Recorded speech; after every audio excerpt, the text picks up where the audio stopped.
everything through which we can reach out to our students.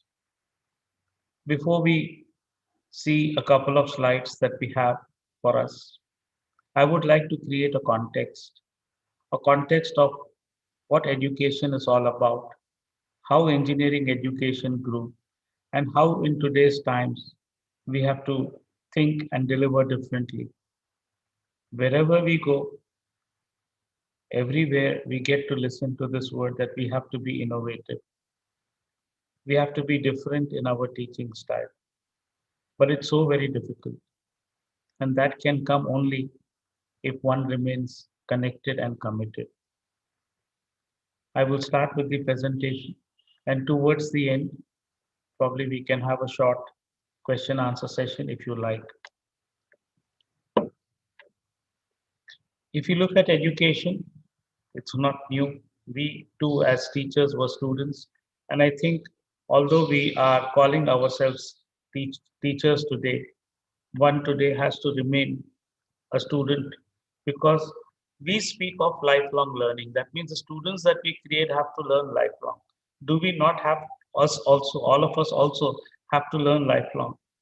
So if we are trying to teach our students, then are we also learning and also are we also remaining as students as lifelong learners or is it only students will become lifelong learners? But this concept of Guru Shishya, the system where education was imparted and imparted in a different setting, there were no classrooms, there were no projectors, there was no technology, but the teacher and the student were bound to each other. They were connected with hearts, they were connected with minds. That is how the transformation, the translation of knowledge, of skills, of attitudes, of habits, of behavior took place. This is not new to us. We have all been a part and parcel of this system. This is how it started a couple of years, thousands of years ago. We had India was regarded as the seat, as the center of education. We had Takshashila, we had Nalanda at different points in time. Today, Nalanda is revived. It is very much revived. But India was known for its education. We had international students coming to these universities, coming and learning. And somewhere down the line, we lost our sheen, we lost our impact, so to say. And now we get to see other universities as the leading universities in the world. We from the technical education domain would like to see education being delivered in a different context today. We don't have students in front of us, but we still want to transfer knowledge, skills, our attitudes, our behavior. And for our students, we become role models. The way we behave, the way we interact with them, they take some of our thoughts, our ideas, and they start behaving like that. So it's all about knowledge, it's all about skills, it's all about attitudes. And that is what outcome-based education also talks of today. Oxford came in 1906, Harvard came in 1636, Cambridge in 1209, MIT 1861. Incidentally, MIT came after CAP came into existence. But today MIT is regarded as the leading university in the world today.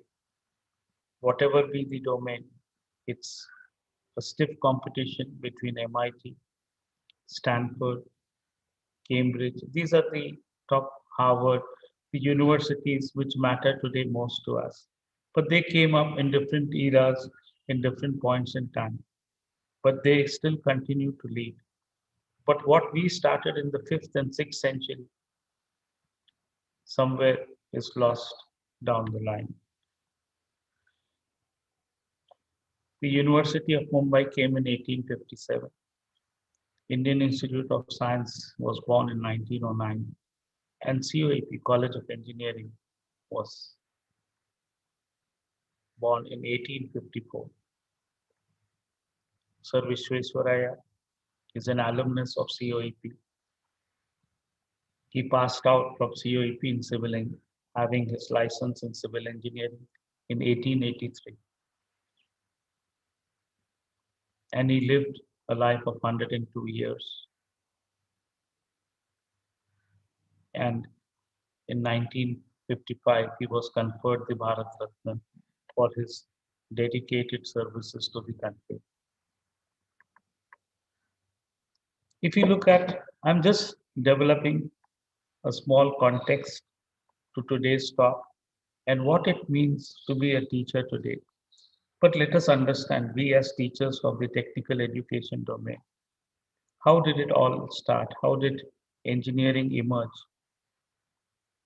So basically, it was engineering used in military, in warfare.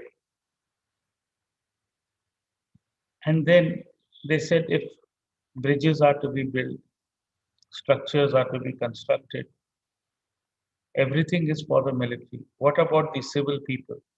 And that is how civil engineering was born in the early 16th century. And thereafter, subsequently, the other branches emerged. It's not that we are talking of innovation today. Innovation has been thought of right through the beginning of the centuries. And each one has innovated and invented products and devices which we use today.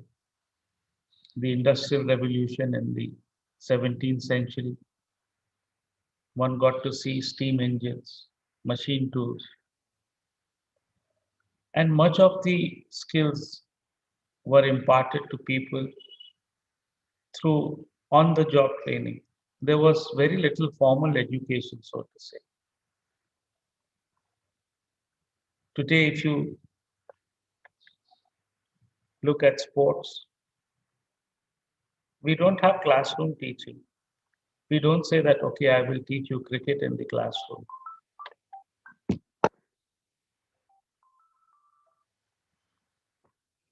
We don't say that I will teach you basketball, football in the classroom. In fact, we have no teachers.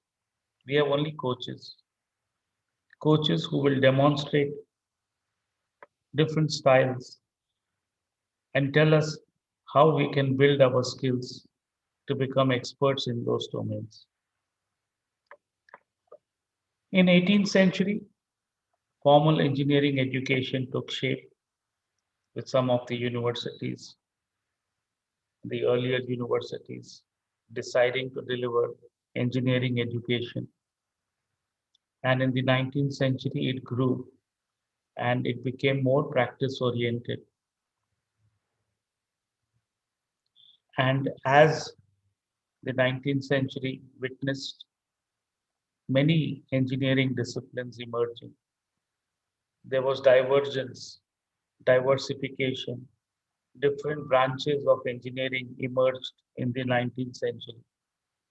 So from civil and mechanical, we came to electrical engineering until a time when transistors came and then it changed the way electrical engineering functioned and electronics was born and then subsequently computer engineering and so on.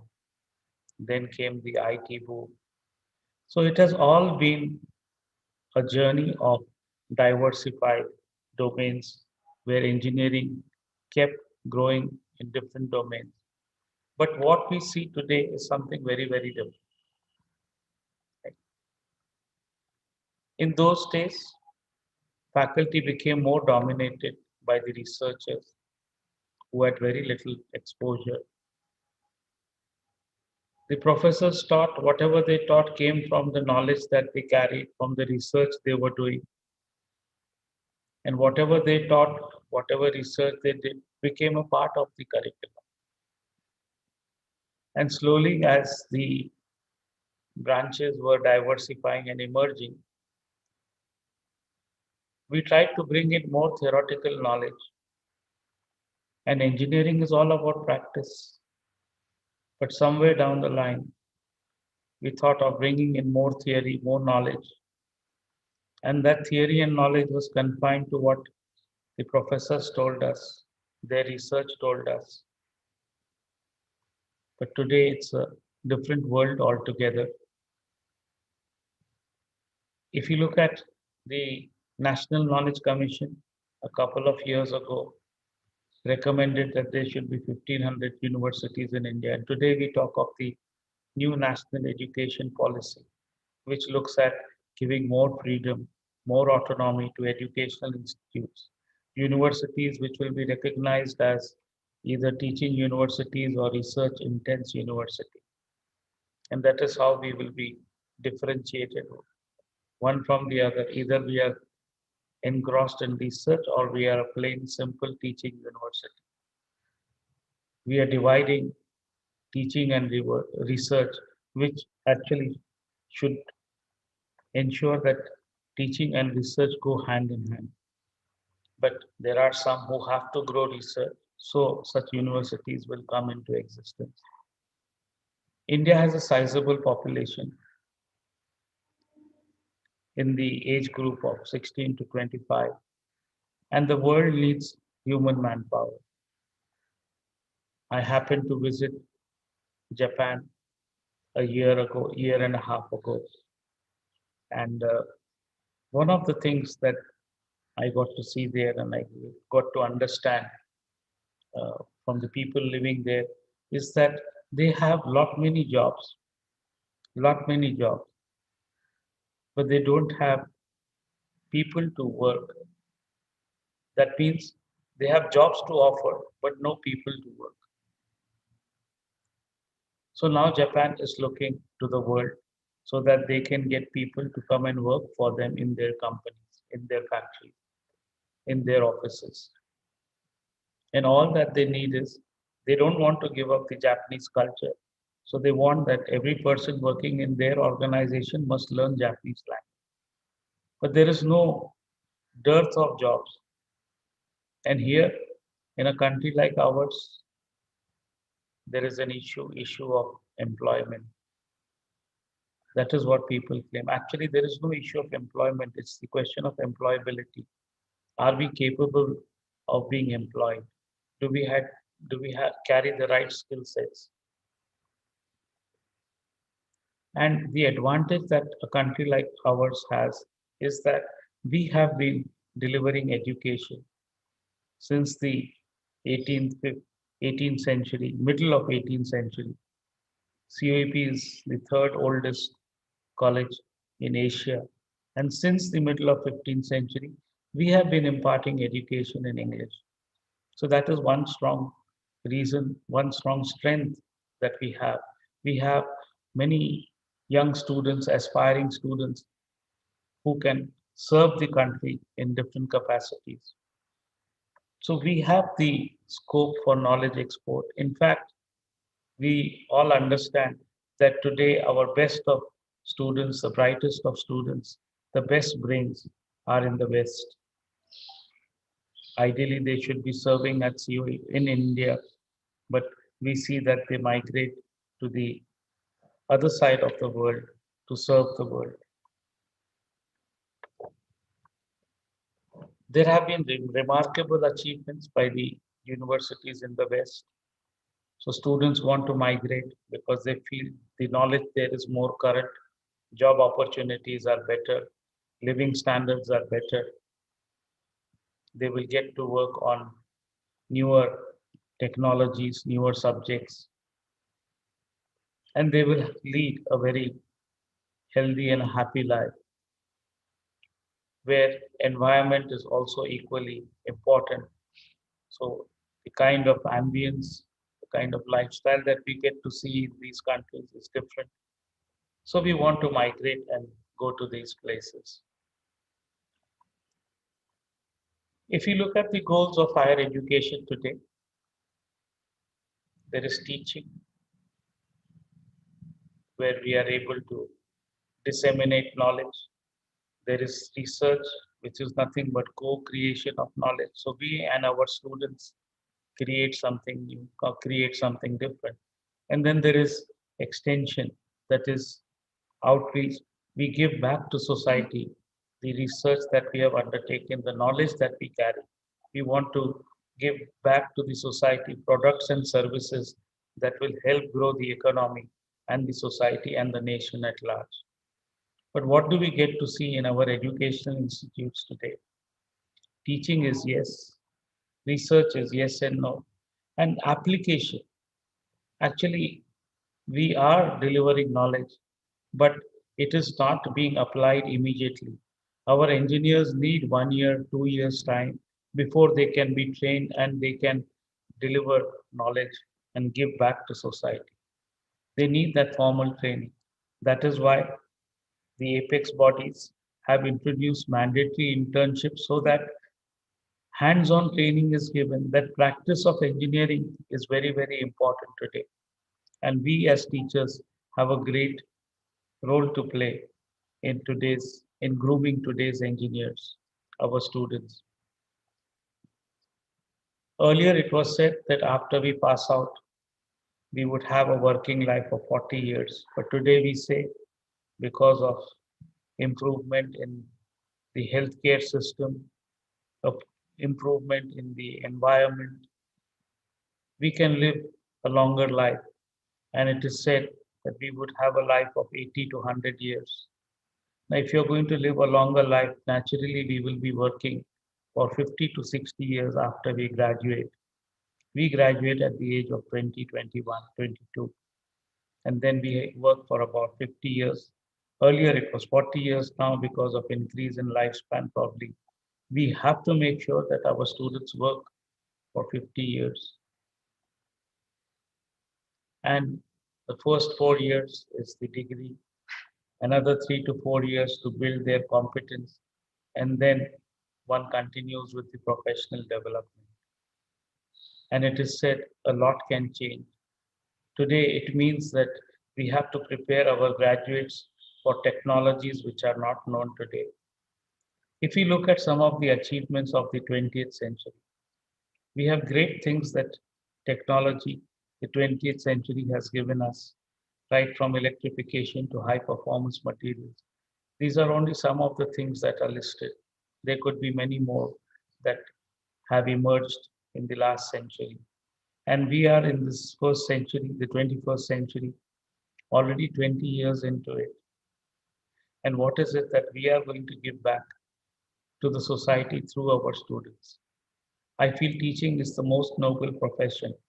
There is no better way of serving the country than through our students. But to groom our students in technology today is a different story altogether. We had these different developments over a period of time, like the LCDs, the laptops, the internet, the mobile phone, everything is technology driven today. And these are just developments of the recent past. Maybe some of us who are as old as me would not have seen these gadgets and technologies as students, but we are forced today to work with these technologies and deliver our education through these technologies. iPhone did not exist just a couple of years ago. iPad did not exist in 2006. Kindle did not exist. 4G did not exist. Uber, Airbnb, Android. I mean, if you just look at why go back 20 years, just a couple of years ago,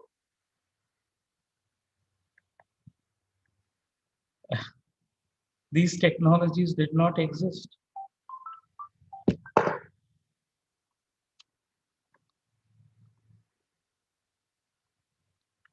And if you see the way technology is growing, time to reach 100 million customers, telephone took 75 years, web took 7 years, Facebook took 4 years, Instagram took 2 years. So although technology has been evolving, but the time to reach to the users and the way it has been impacting is phenomenal. If you look at this Pokemon Go, it just to reach 100 million customers just a month. That is the pace at which technology is growing, reaching out to masses, influencing masses. And we as teachers have to perform differently today. So there are certain challenges of this 21st century, which I think relate to inclusiveness and sustainable development, an approach which is global. We have to think globally. What is it that we will innovate for? Innovate for the globe. Yes, our country will be served, but we have to innovate for the globe. We have to think differently. We have to look at products that don't exist anywhere in the world. And we have to be first in everything. That should be the attitude. First at everything. And then building capacity, capability, and competitiveness. This is something we should be looking at in ingraining in our students.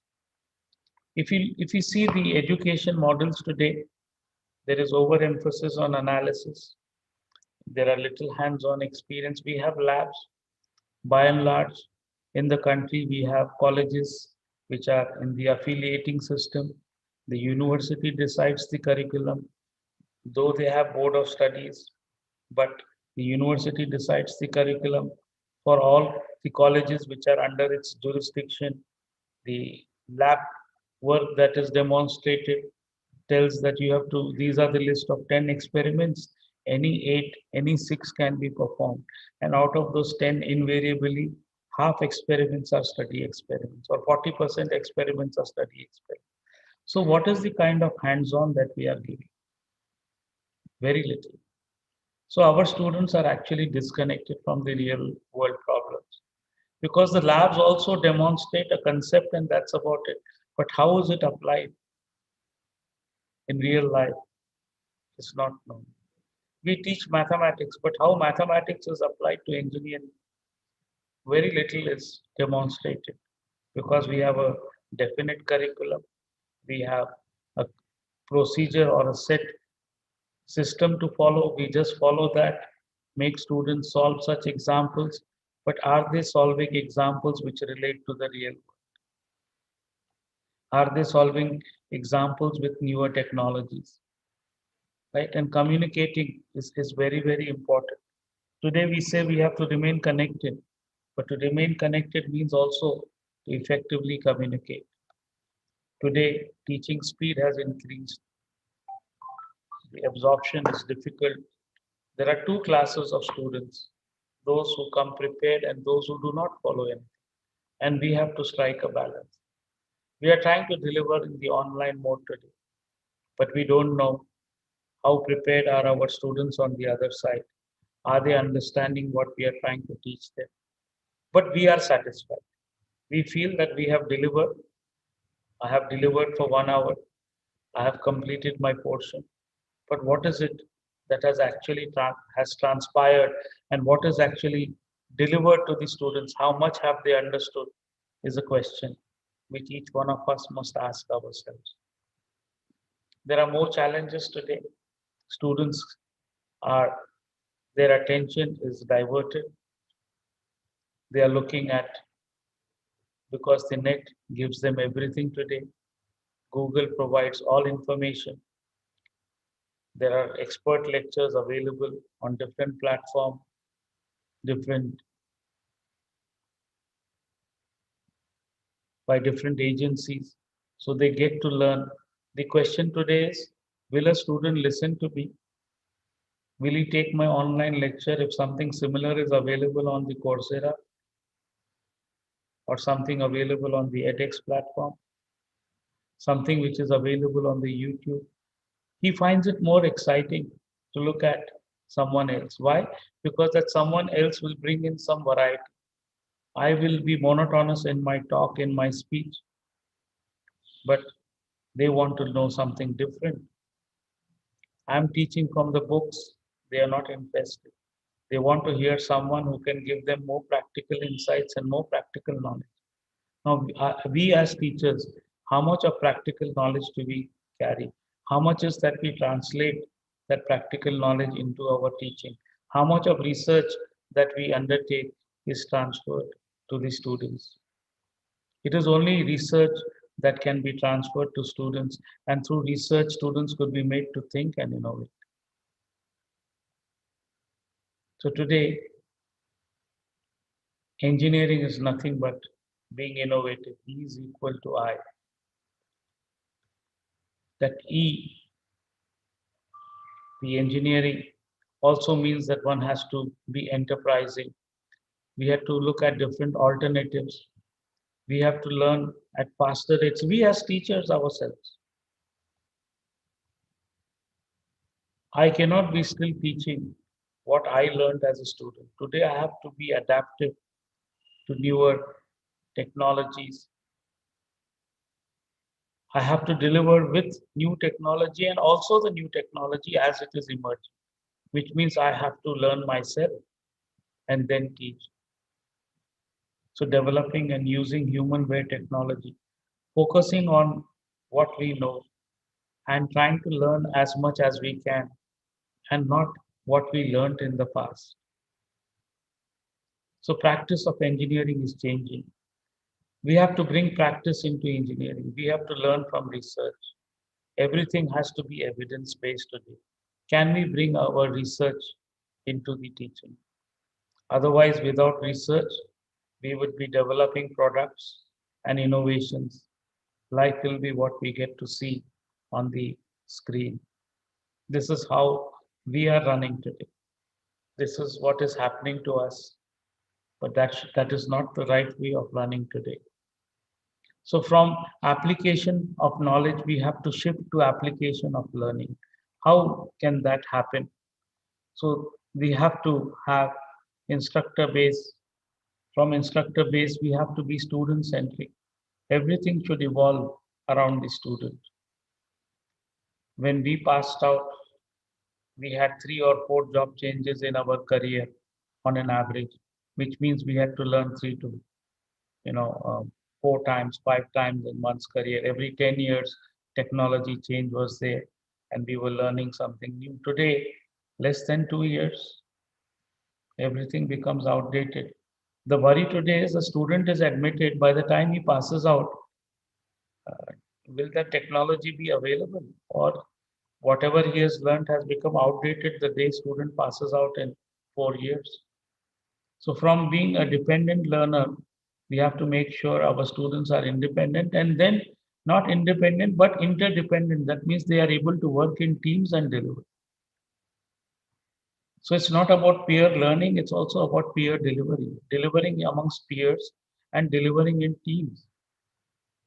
Can we create such students of the future? The order and magnitude of change. How do we deliver today? We say we are in a digital age. Is it a digital age or a critical age? There is face to face learning. We all know about this. There is blended learning where some concepts are taught over the net or in the virtual mode, and some concepts are on the face to face mode.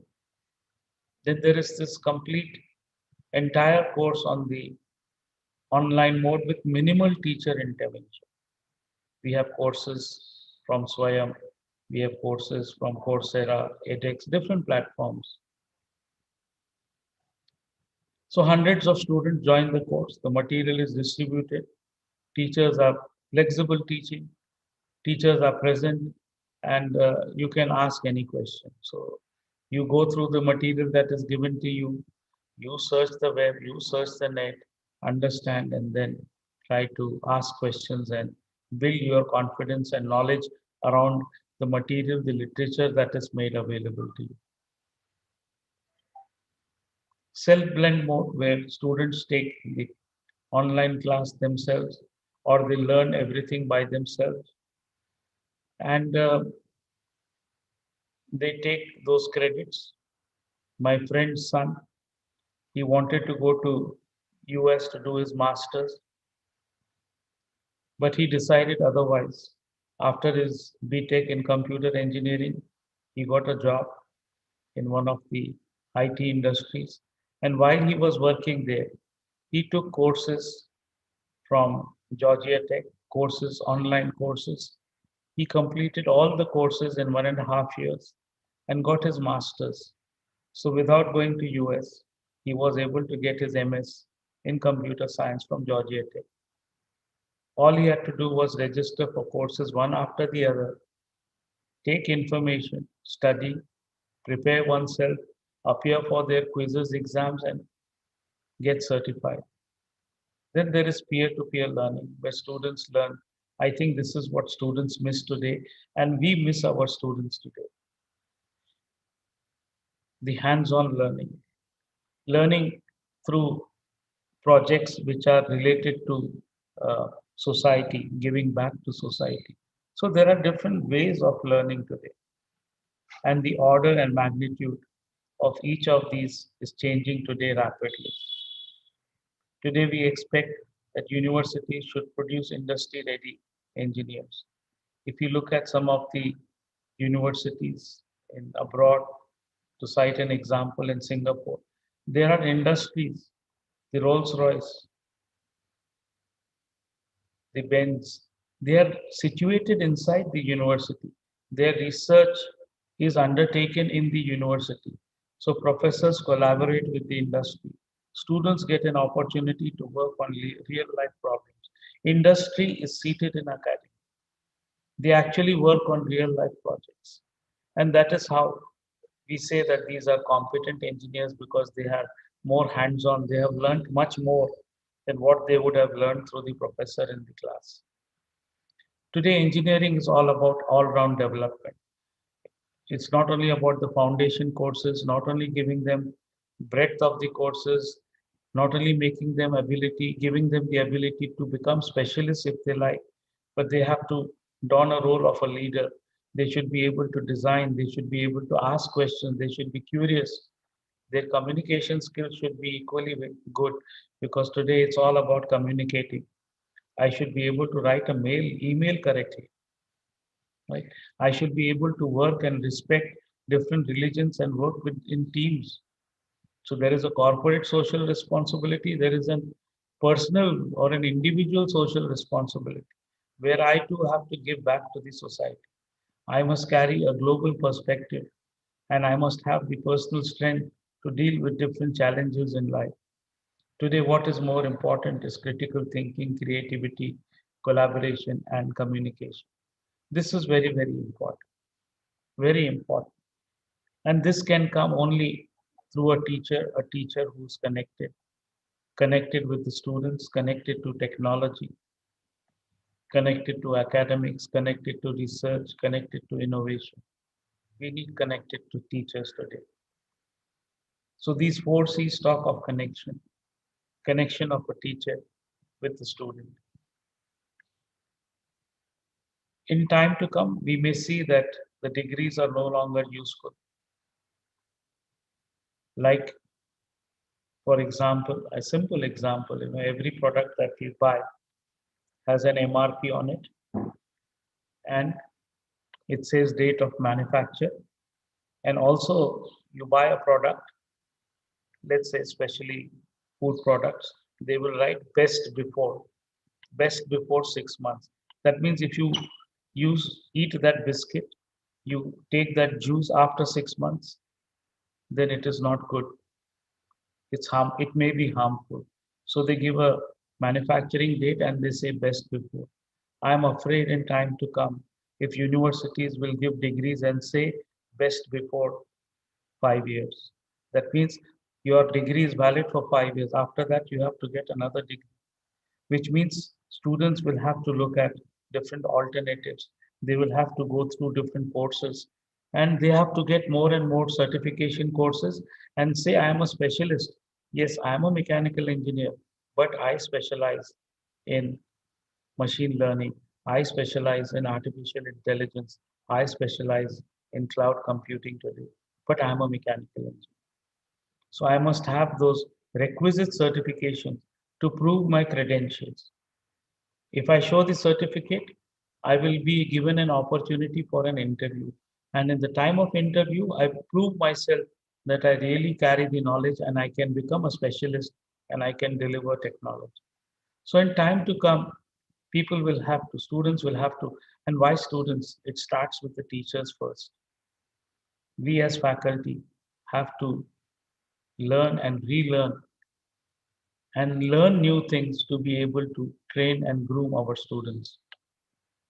The skills that we talk of today, lifelong learning skills, talks of intelligent learning, scientific research skills, problem solving skills, cognitive, perception based skills, interpersonal skills, social and career building competence. We talk of all kinds of skills today. So it's not only about knowledge, it's all about skills, it's all about attitudes as well. And this is what the outcome based education focuses on. So if you are in the 20th century, good degree meant good job, more experience meant more money, more capital was physical assets. Today, good degree plus employable skills means good job. Relevant experience, not more experience. It's not 15, 20 years experience. Experience in the domain in which I am being employed will give me more money. My capital today is not my physical assets, but ideas and innovation. How am I thinking differently and delivering differently? Industry is very, very ruthless. They need people who can create, who can ideate, who can innovate. Otherwise, they don't need people. So if you bring value to what we are going to, what for what we are being paid for, and how we deliver, only then will we be considered. This current century talks of automation, talks of everything. The industry 4.0 talks of internet of technology, internet of things, internet of everything. To me, IoT means integration of technologies today. Yes, it is Internet of Things. It is Internet of everything today. But we need to deliver through connected technologies. So we as connected teachers, teachers connected to our students, to technology, to academics, to research, to innovation, we have a commitment towards our students and we need to deliver differently, differently using the current tools. Today we feel these are current, these are important. Tomorrow something else will emerge. AI, it's not that AI has just come into existence. AI existed when I was a student as well, but the computing power was not there. Data was not available. Right? Today we have a lot of captured data, and then we can train,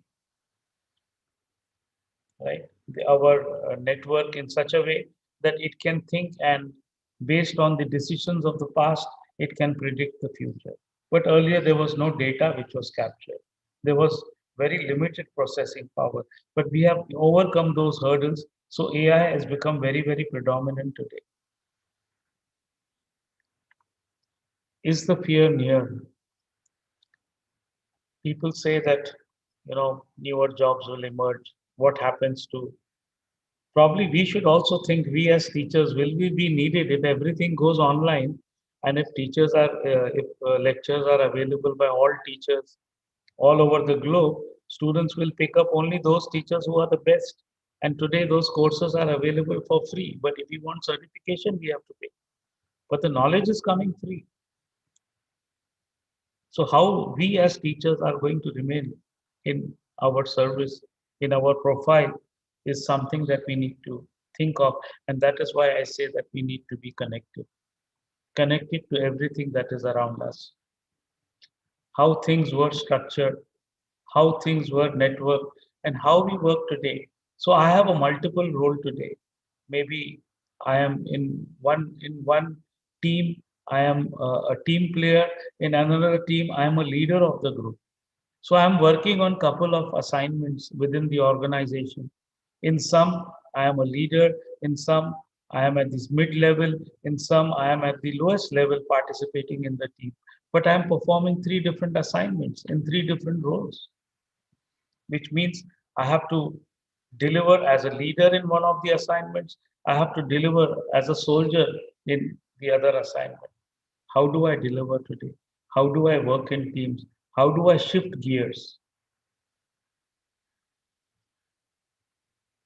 50% of millennials will live the age of 100. This is from the Deloitte survey report. And it is expected that people will change 10 to 12 jobs by the age of 38, which means if you're changing jobs, one has to adapt and deliver. The question today is we have to train our students for technologies which are not known today. That is the biggest challenge. Today, we say half-life of a technical skill is approximately 2 years. I think it is less than 2 years today. 37% of working people believe they will change careers every 5 years. This is a research which Deloitte conducts. 5% of the existing professions change in every 2 years. 5% decrease in professions not based on knowledge of info communication technology.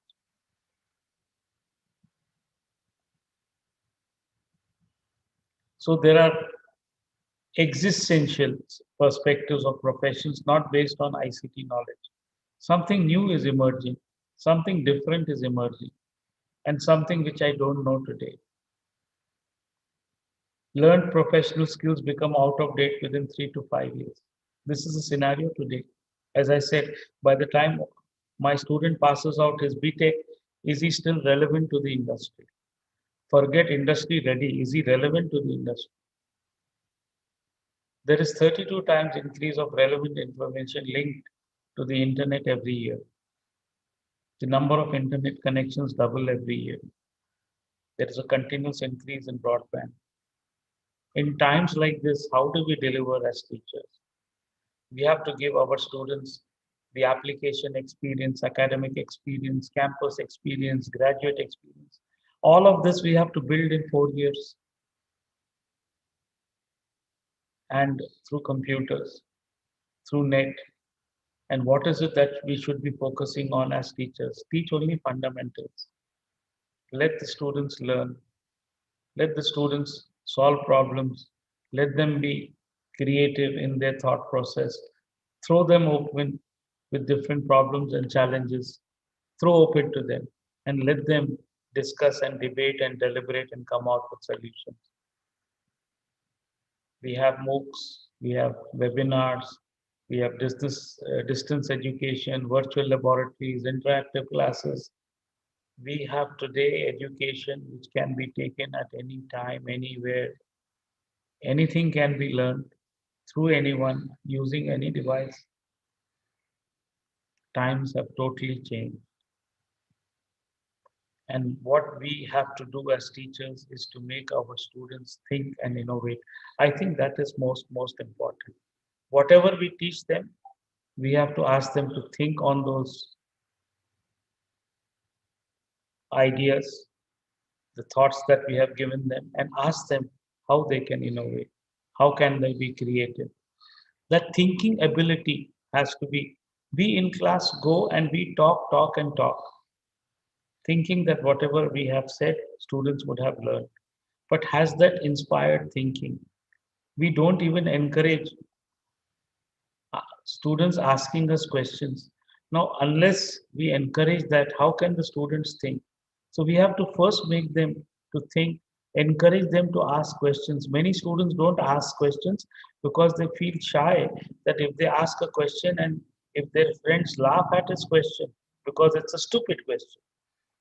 So they don't even ask questions.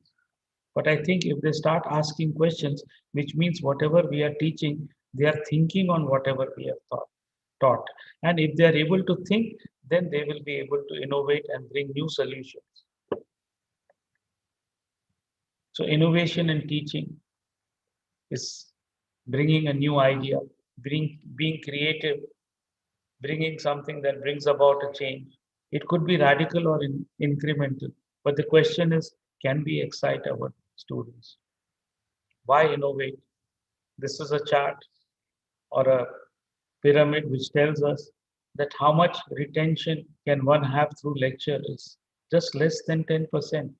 But the task today before us is, can we make our students teachers? Because if our students become teachers, they will retain 90%. So We say yes, practice by doing. We say we will have ask the students to read, we will show them audio visuals, we will show demonstration, but that will not help the students. Discussions also help to the extent of 50%, hands on doing 75%. But if we make our students teachers, can I learn from my student, can my student teach me, is something that we have to accomplish as teachers. Then we can say that our students know everything. They have learned whatever we wanted to teach them because they can start teaching now. They themselves can now become gurus. So the Shishya has now become a guru. Can we do something like that? Then, yes, we have been effective in our responsibility, in our role as a teacher. We want freedom, freedom to learn what one wants to learn, whether it is physics. I am a student at COEP. I want to learn psychology. I want to learn philosophy. Can I learn that being an engineer? I want to learn music. I want to be part of sports. Can I play different sports? I want to learn economics. I want to learn ethics. So, freedom to learn and get credits from anywhere. The one who's best in the world, I will learn from him or her, get credits, and then say, I have got these credits, 160 credits. Now, can you give me a degree? I may learn instead of 4 years, I may take 6 years, I may take 7 years, I may take 8 years, but I will get those 160 credits from the best of people in the world and come back to the institute, to the university, and say, I have collected all these credits, some from your institute, some from foreign universities, some from other IITs, NITs. Now I have these 160 credits. Can you give me a degree?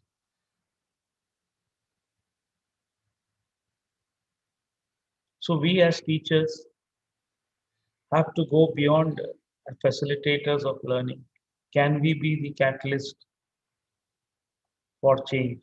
Can we bring a turnaround? A catalyst wherein we bring about a change and we just step aside. We should be able to transform our students into capable potential engineers, engineers who have sufficient knowledge to apply whatever they have learned. So, as we said, it is application of learning. We have to move from application of knowledge to application of learning. Today, we have to either disrupt or differentiate. If we can't do either of the two, then there is no future for us. So, the teachers have to make sure that we are no longer the sage on the stage.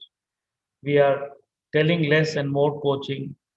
We are less experts, but finding out more with the students. We have less specialization, but we have more cross disciplinary thinking. We have less knowledge, but more performance based assessment. For the students, from following orders, they become self directed. From memorizing, they start discovering. They don't remember, but they start discovering. They start integrating, stitching together the pieces of knowledge that they have gathered and presenting that. From listening and reacting, they start communicating and start taking responsibility. They start understanding the process. They start applying the theory. They become more empowered. And as I said, from becoming self dependent to independent to interdependent, that means working on groups. That is what our students should be. Are we looking at the next gen or the net generation which is driven by the internet? So much has changed. Any one of us with children or grandchildren under the age of 10 can easily tell the effect the smartphones have. One of my office assistants who helps me with the administrative work, she has a 2-year-old daughter. And I asked, how is your daughter growing? I just asked her yesterday. And she said, sir, my daughter, she takes my father-in-law's cell phone. It's a smartphone. She will not let him use it.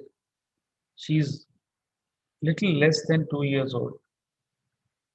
And she knows how to go to the Google, activate the speaker, and then get different apps, cartoons, and she would love to see those cartoons. A small kid, less than 2 years, will talk on the Google, get the right cartoon, and then she says she's at less than 2 years, she's trying to learn and speak in English because those cartoons are in English. So this is how technology has changed our thought process. So our children will be captivated by possibilities that technologies now offer. And they won't mind it because they won't be forced to learn. This is something that they are adopting from day one.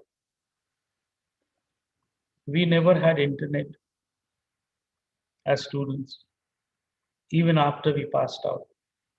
We didn't have these smart gadgets. Leave aside cell phones. To make a phone call, one had to go to the telephone booth and book a trunk call until the STD line was introduced. We talk of transition today, or do we talk of transformation? There is a culture shift, workforce shift, technology shift.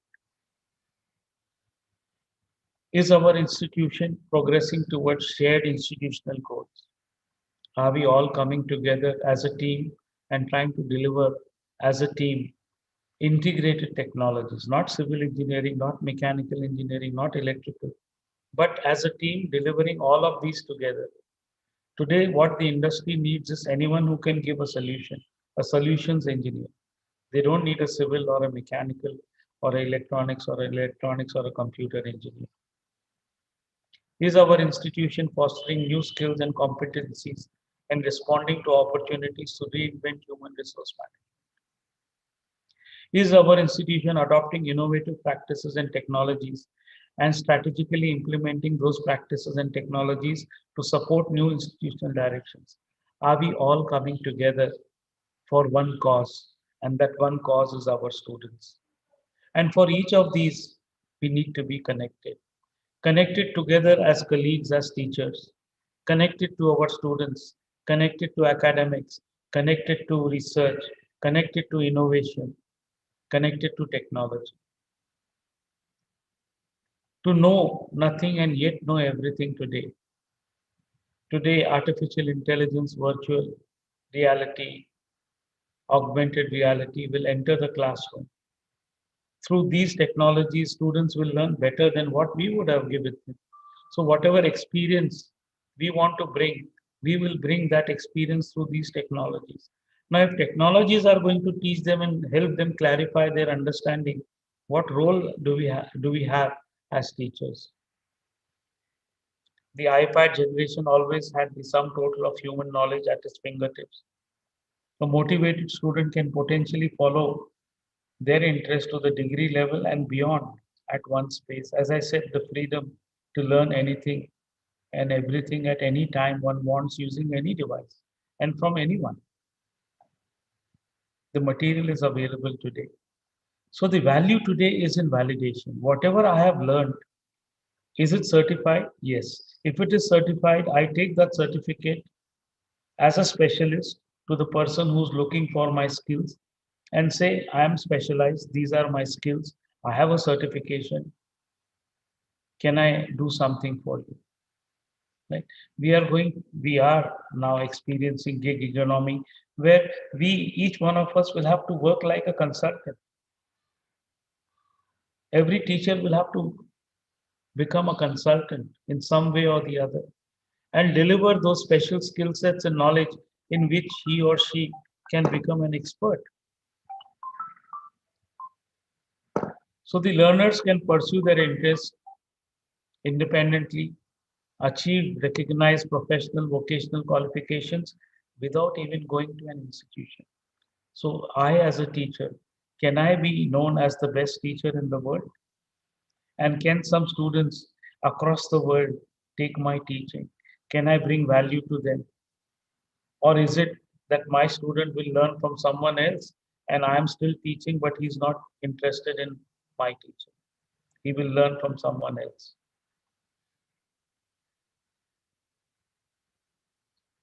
So, is it learning to teach or teaching to learn today? We have to make sure that it's not only about knowledge and understanding, it's all about problem solving, skills, attitudes, behavior. Each of these, as I said, have to be ingrained in our students. Open source material is available, analytical tools are still existing, and artificial intelligence, machine learning. We want machines to mimic us. We want them to think like us and deliver like us. So we all need to change. Everything needs to change. Our curriculum, our teaching learning method, our assessment methods, everything needs to change. Right? So everything we need to think from the student's perspective. What will these, what is it? If I was a student today, what would I expect from my teacher? We have to first think from their perspective and then start our delivery. We have to tweak our offline methods and give different experiences. It's not that I'm just talking, and somebody's listening to me. How can I bring a different experience to my students, even in the online mode? There are methods, there are ways of doing it. And I'm sure each one of you, as teachers, would have explored those. Today, we don't have the time to delve into those. But yes, there are methods of engaging students, making them interactive. Our session interactive, though we are online. We need to communicate well with our students. We need to understand our students. That means, what this means is that we have to bring in personalized education. It's like a student in the past used to go to a teacher and say, I'm not following the lesson in the class. I am coming to you. Can you give me private tuitions? So, can we give our knowledge, our skills, ingrained skills into students and build those attitudes in them through the personalized teaching? That means I'm teaching to the class, but to every student, it should look that the teacher is teaching only me, not others, because whatever he's telling me, it is for my understanding and my knowledge. Although he's teaching in the class, but the lesson is meant for me. Can I bring that personalized experience to every student? Then I have achieved what I want to achieve as a teacher. There are challenges in the online modality, pedagogical, learner challenges, infrastructure challenges. Today, our students cannot afford the bandwidth. They are not quite interested. The bandwidth is low, or they don't have the smart device. We are unable to reach them. We are unable to emphasize what we want to send across. And if the bandwidth is poor, if the speech is broken, they become disinterested. If our presentation is dull, they become disinterested. If there is nothing new that is being delivered to them, they become disinterested. Yes, we see that they are connected to us. If you look at the participants, yes, it is showing they are all connected. But is he listening to us? Is he understanding? We don't know. There are many issues. Issues are as to how we teach, issues on the student side, issues with the infrastructure. So there are problems all over. We at COEP are using Moodle to deliver our online education, and Cisco, platform in conjunction with Moodle. But there are different solutions available today. Each solution has its own merits and demerits. Right? So we have to live with what the technology can offer us today. Assessments, we talk of continuous internal assessments, group evaluation. Whenever the student is ready, we can look at examination cafes. Students can go to those examination cafes near their house and take the proctored exam. We can set questions which are open book examination. So there is no need of proctoring. But can I set such a question where the student will not find answer on the net and he will come up with an original answer? Can I set a question which has multiple answers and each answer is correct? So I have diverse answers and each answer is correct. But student needs to justify his or her view. He or she has to be independent in her thought process in writing the solution to the question that I have asked. So there are challenges altogether. What is it that I have done today as a teacher? Prior to starting, have I judged my students? What is their current knowledge level in that subject? Then in the middle of the semester and then after the end of the semester, how do I judge my students? So do I have certain KPIs, some certain parameters? Do I have a set of questions which I will run before introducing the subject in the class? Then from time to time, and when I complete, again I run a test just to see how much of the coursework have they learned, which means it's going to put more pressure on me. I have to give more time to make sure that I have each of these assessments done, to make sure that my online teaching is being understood by the students. There are different platforms today for quizzes, for proctoring, for reflective journal discussions, role play, simulation. These are different uh, uh, uh, uh, applications that are available today, so to say. If I have to use different media, different platforms, different tools for engaging my student, I can do that today. Technology supports, but how much am I equipped?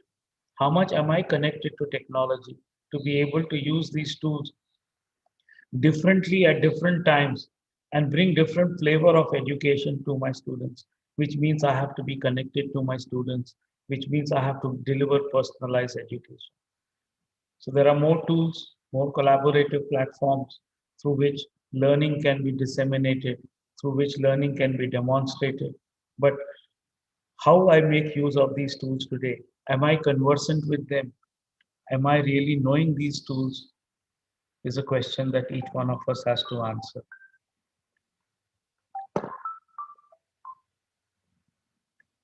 So there are labs. Just a minute.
Am I audible?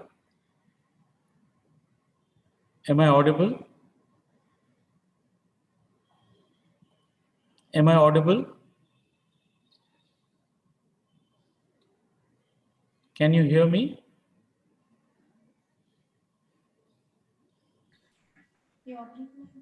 Am I Yes, sir, audible? you are audible.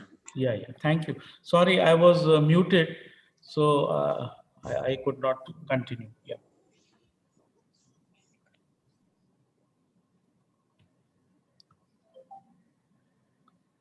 So there are different. There is something appearing on my screen.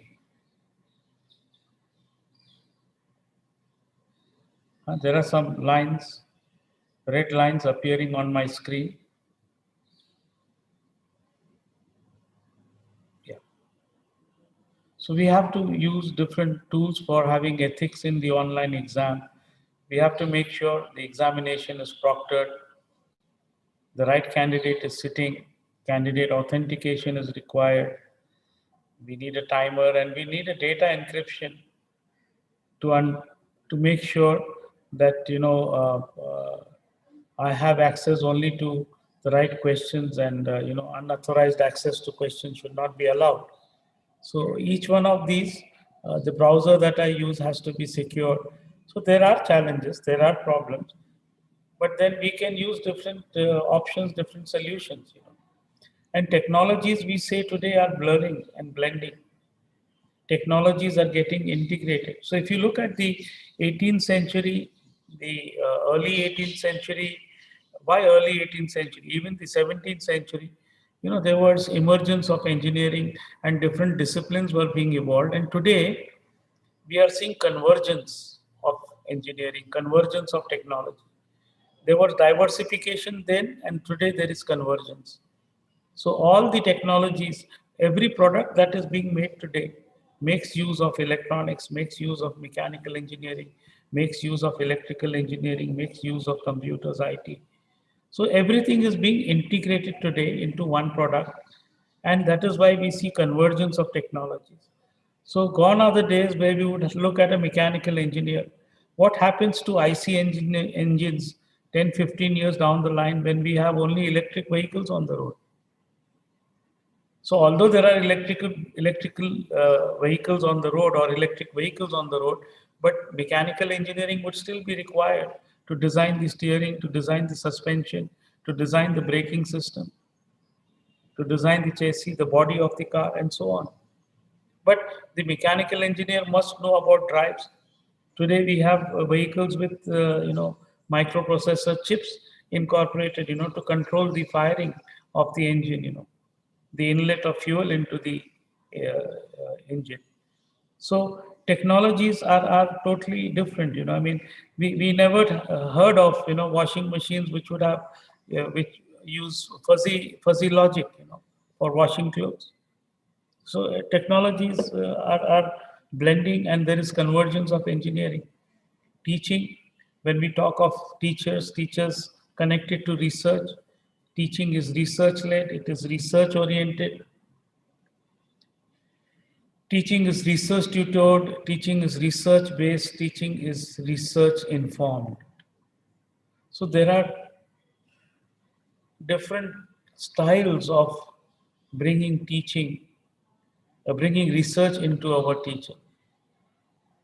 And teachers' role keeps changing when we want to deliver research as a part of our teaching, and bring that research experience among students by making them work on different technologies and telling them to integrate different technologies, and also co-create along with the students something new which is of value to society. That is true research. Research which can be translated and be given to the masses. Research which is first in the world. Research which can bring revenues for the teacher and the students. And who knows, through that research, as the students start innovating and inventing, they too can become entrepreneurs.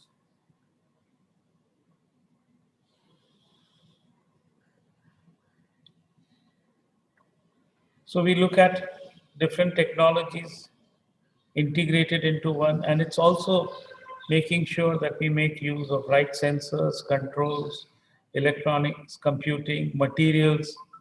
Everything is part of the. So today we talk of the skills which relate to Industry 4.0, and in 2020 we talk of complex problem solving, critical thinking, creativity, people management. These are some of the skills that are very, very important today. The skills required in 2015 and the skills required in 2020, they are more or less the same, but the priorities have changed. If critical thinking and creativity, if you see in 2015, it was at the end. Now we say, no, we have to be creative from day one. So these are different technologies: AR, VR, Internet of Things, artificial intelligence, big data, cloud computing, 3D printing, digital simulation, robotics. These are the drivers today, but in time to come, we will have new set of drivers. We don't even know of those today. How are we going to face challenges? And we have to teach those things which are not known today, which means we have to be abreast. We have to learn at a pace faster than at which technology is evolving itself. Right? So these are different technologies. A slide which shows that what are the different software skills one needs in augmented reality, virtual reality, Internet of Things, artificial intelligence, big data analytics, machine learning, 3D printing, digital simulation, cloud computing.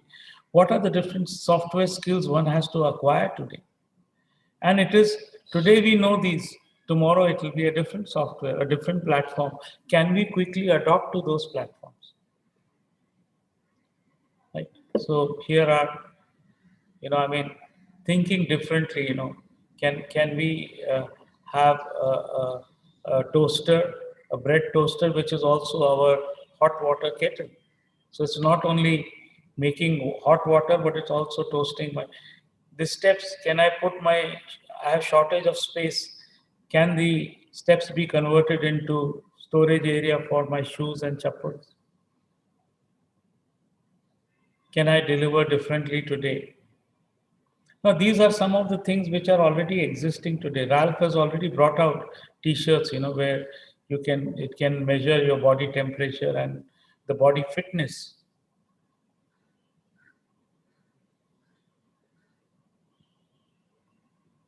See how technology is evolving today.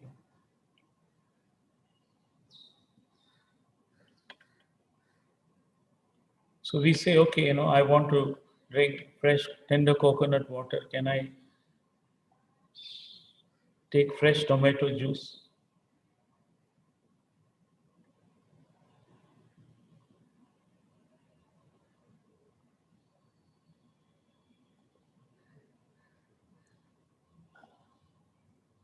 Can you see these moving photographs?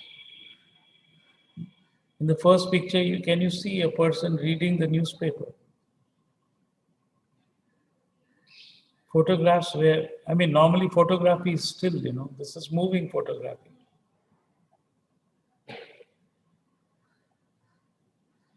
How technology is evolving and changing things.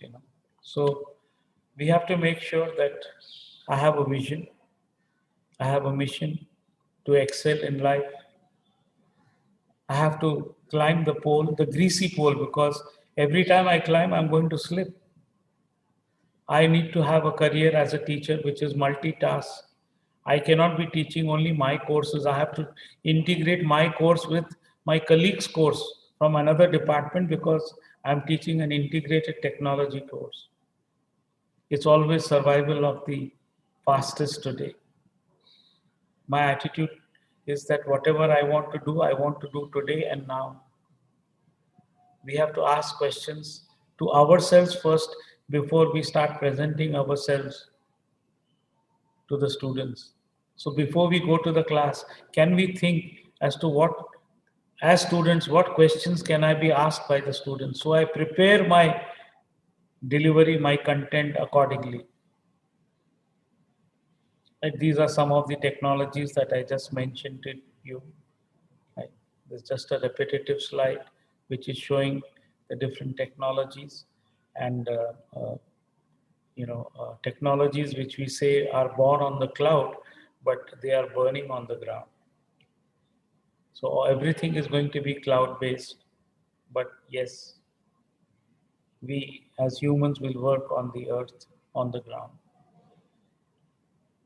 So our industry is changing, our competition is changing, our education is changing. What are we going to change? So I leave you with this question and I thank you for your patient listening. Thank you so very much.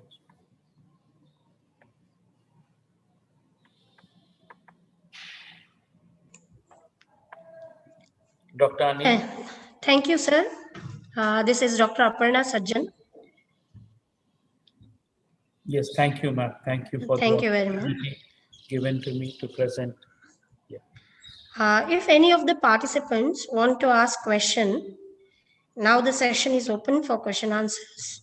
You can use chat box or raise your hand. We can unmute you.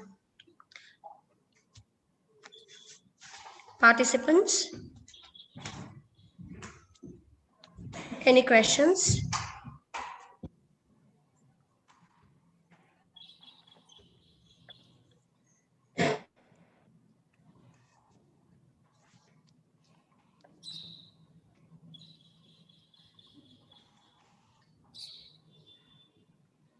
So I think there are no questions. So it makes job easier for us. And I would like to once again thank everyone for patiently listening to us and giving us an opportunity. I thank the coordinators for this opportunity they're given to us. Thank you. Sir, there is a question. Okay. Please stay. Yeah. Yeah. Uh, Hello. Professor Hello. Anil Darekar has a question. You can continue, sir. Yes. Yes. Hello. Good morning, sir. Yeah. Here, Darekar sir from DPCOI Pune. First of all, sir, your session was really outstanding. Each and every slide was value added to my knowledge. Sir, my question is that as many more things are there that really we need to inculcate among the students. But as far as my experience is concerned, I'm a teacher of engineering chemistry. I especially take care of first year engineering students. So here, in case of first year engineering, as per the curriculum of university, we are getting a very less time in semester. We are not getting enough time to cover syllabus also. So how to manage time effectively for taking new things or advanced technology for the development of students? Yeah. See, you have to do a certain amount of gap analysis first. So you have to understand from the students that on day one, when you explain your lesson plan to the students, what you are going to teach in the semester, you have to understand from them that what is it that they know and what is it that they don't know, depending upon the curriculum that is placed before them and you have to teach.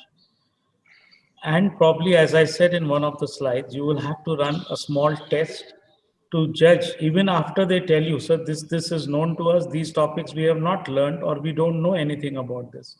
So the ones that they have not learned, so you conduct a small test to actually ascertain what they are saying is correct. And if you're convinced that there are certain topics which they know adequately, then probably on those topics you could be a little faster in your delivery.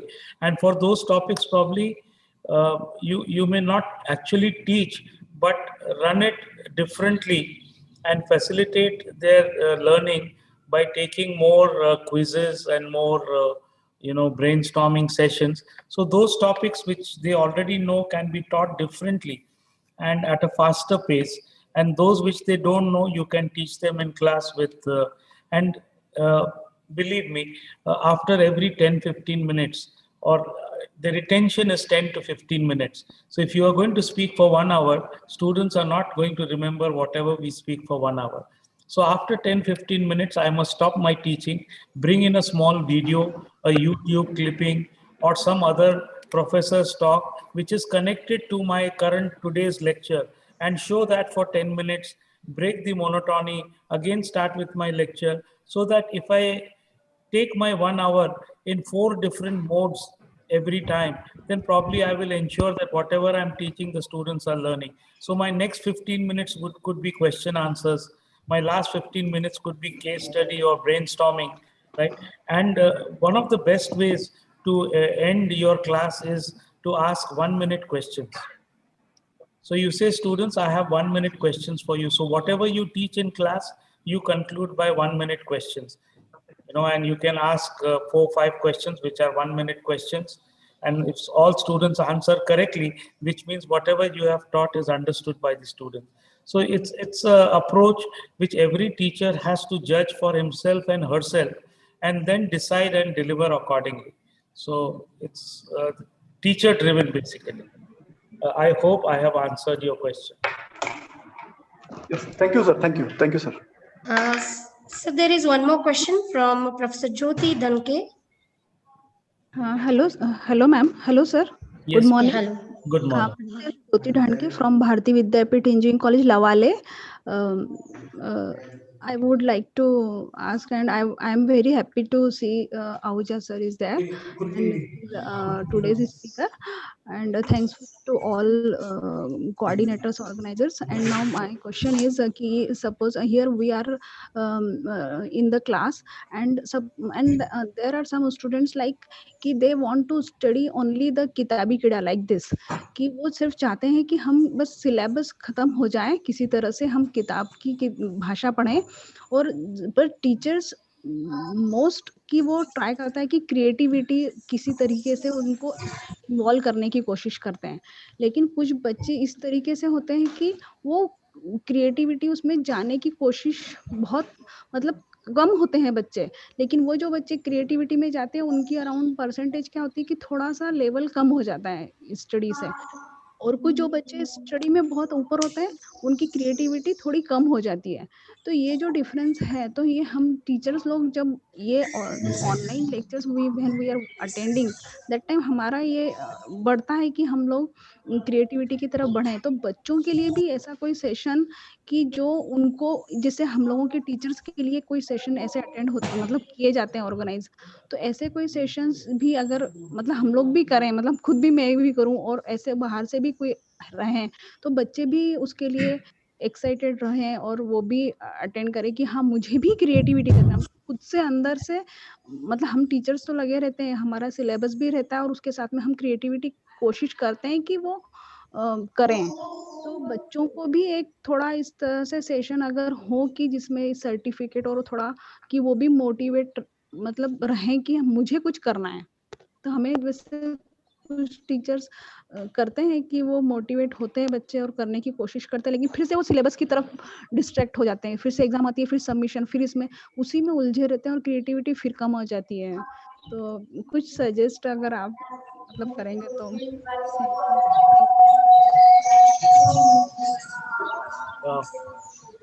Thank you, Jyoti ma'am, for your question. Indeed, these are challenging times. ये बहुत कठिन है. But what we need for both teachers and students is counseling. So we need to have a psychologist in place who will keep counseling both the students and teachers. So this is a very important and a challenging aspect. The second thing is, Jyoti ma'am, मैं आपसे पूछना चाहूँगा कि आप serials देखते हैं क्या कोई भी टीवी पर?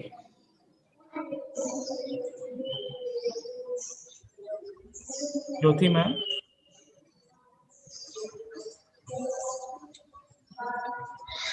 Madam, please unmute yourself. Jyoti ma'am, my question to you is, do you see TV serials? Yes sir, वो म्यूटेड था ना, इसलिए अभी अनम्यूट करने में थोड़ा 1 मिनट लगा। हाँ सर, मैं देखती हूँ सीरियल। यस, आप देखते हैं, बहुत अच्छी बात है।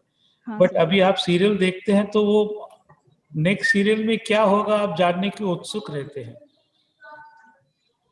नेक्स्ट सीरियल में क्या होगा, you want to know.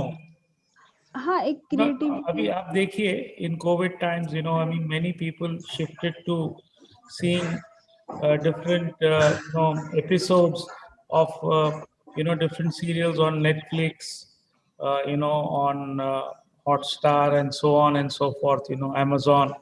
So there are different, and then you go from one episode to the another, and you are interested in knowing what is there in the next episode. तो हमारी teaching भी ऐसा होना चाहिए कि हम जब वो पढ़ाते हैं तो उसमें स्टूडेंट्स में इतनी क्यूरियोसिटी हम क्रिएट करें कि वो नेक्स्ट ऑनलाइन लेक्चर में आगे क्या होगा वो मुझे जानना जरूरी है. So I think it's a big challenge for the teachers itself to be able to bring that level of teaching where whether creativity or no creativity, every student is curious at least. So before creativity, we have to arouse that curiosity. And after curiosity, we can make them to think, and then that is where creativity comes in picture. So first thing is bringing all students to that level where they feel कि whatever my teacher is telling me brings value, and I want to know what is going to be taken up in the next class. I think that is the biggest challenge. But that challenge also delivering online, I mean, it is quite difficult actually, so but we have to keep trying as teachers. मैं इतना ही कह सकता हूँ कि हमें ये कोशिश करती रहनी चाहिए कि हमारा हर लेक्चर ऐसा रहे कि स्टूडेंट पूछना चाहे कि अभी अगले लेक्चर में क्या पढ़ाएंगे madam.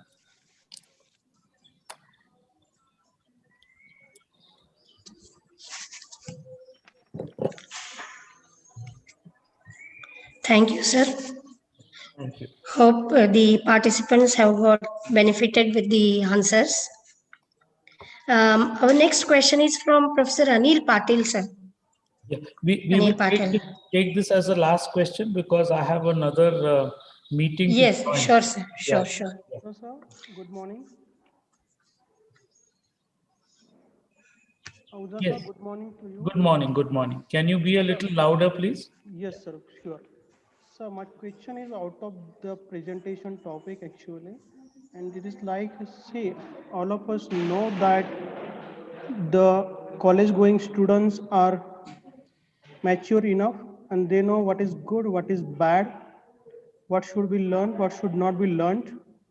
But the major concern and my question is like the school going children, it is a challenge for them because these children when they go to the school, actual school, it is actually learning takes place for them. But because of this challenging situation as all of us are facing, the concern before the parents is, are my children, are my daughters or sons learning or not? Because this online education has affected a lot. They think that their children are not learning. So I just want you to share your opinion. Means it is like, are they going to lose something, miss something as far as education or learning is concerned, or they are not losing anything? Please, sir, I just want your opinion, your thoughts on this. Thank you, sir. Uh, Learning by any one of us, including we are also learning. We will learn only if we are interested. If you are not interested in a particular thing or a particular activity, we will never learn. So we have to be interested in whatever we are doing. Children's attention as it is diverted to or distracted because of many other things. So we have to make sure as parents and also as teachers that we keep drawing their attention to whatever is being taught to them. Today, if you consider yourself as a teacher and if I consider myself as a teacher, then we put in our best of efforts to make sure that we are giving the right education to our engineering graduates online. We are putting in 100% efforts. So likewise, a school teacher is also putting her efforts or his efforts to teach our children in school. But as I said, when they go to class, the teacher is able to make out from the face expression and then ask the child more questions and help the child with better understanding by giving more examples. Here, the teacher is not able to see. But if my child is attentive and interested, and if my child has not understood anything, then the child will ask me or will go to the Google and surf and search and find out answers to the questions that have remained unanswered in the child's mind. But the child never does this because child is distracted. Teacher has taught, child has understood whatever teacher was trying to tell, but the questions remain unanswered in the child's mind. So we as parents have to ask the child, what is it that you learned? what questions you have. Can I help you with the answers to the questions and consolidate your learning of the class that was taught by your teacher? So I think in these times, as I said, we need a counselor, somebody to help us at both ends to make sure that the learning is happening and we are not deprived of, because we cannot go back in time now. Once they go to the next class, the previous class is over. Right? Can we, as teachers today, can we go to class 10 and 12 back? No. Can we go to our engineering college from where we graduated? The answer is no. But whatever we have learned, we keep learning. So probably in time to come, our children will also learn whatever they have not learned now, they will learn in future. But their foundation somewhere, something is missing. So I think we have to do something as parents. Yes, sir. Thank you so much. Thank you, sir, for connecting with us through this nice session on the topic connected teachers. You have very well demonstrated how the evolution has taken place in the field of university education. And also, you have addressed how the technology has helped the community as a whole in recent days of COVID. We have used open source coursewares through internet. We have learned a lot of things. So I thank you once again, sir, for joining us today for your nice session on connected teachers. Thank you, ma'am. Thank you so much. Thank you, sir. With your permission, I would like to leave Yes, because sir. I have to join another meeting. Thank you, sir. You Thank you. can. Thank you for your patient listening, one and all. Thank you all. I thank all the participants for being with us in this session. But please stay connected with us for the valedictory function, which will be starting very soon at 11 a.m. After 5 minutes. So officials from AICTE and ISTE are joining for this valedictory function. So please stay connected. Don't leave. Thank you, one and all.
Good morning.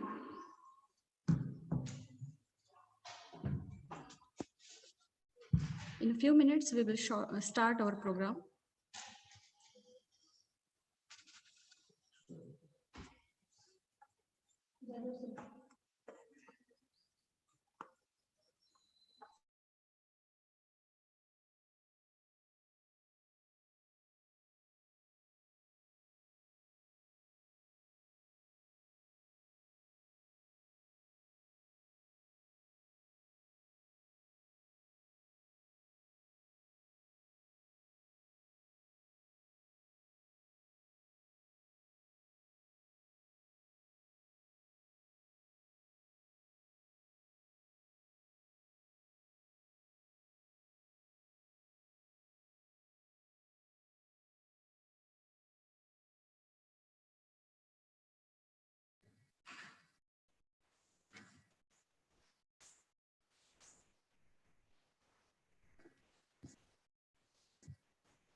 All participants are requested to on your video so that we can take a photograph.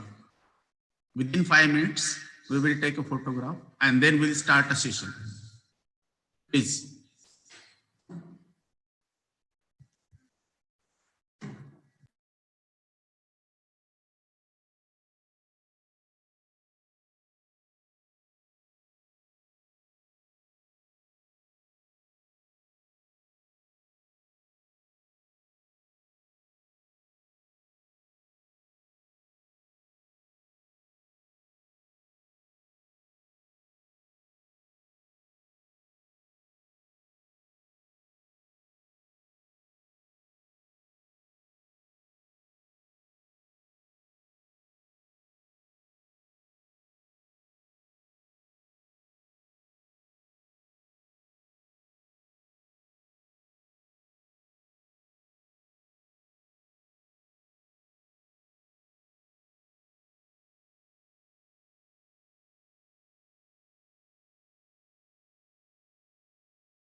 Hello. All participants are requested to off your camera.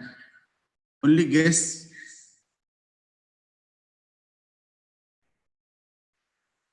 Hello. All participants, please off your camera.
तू बुद्धी दे, तू तेज दे, नवचेतना विश्वास दे, जे सत्य सुंदर सर्वथा आजन्म त्याचा ध्यास दे.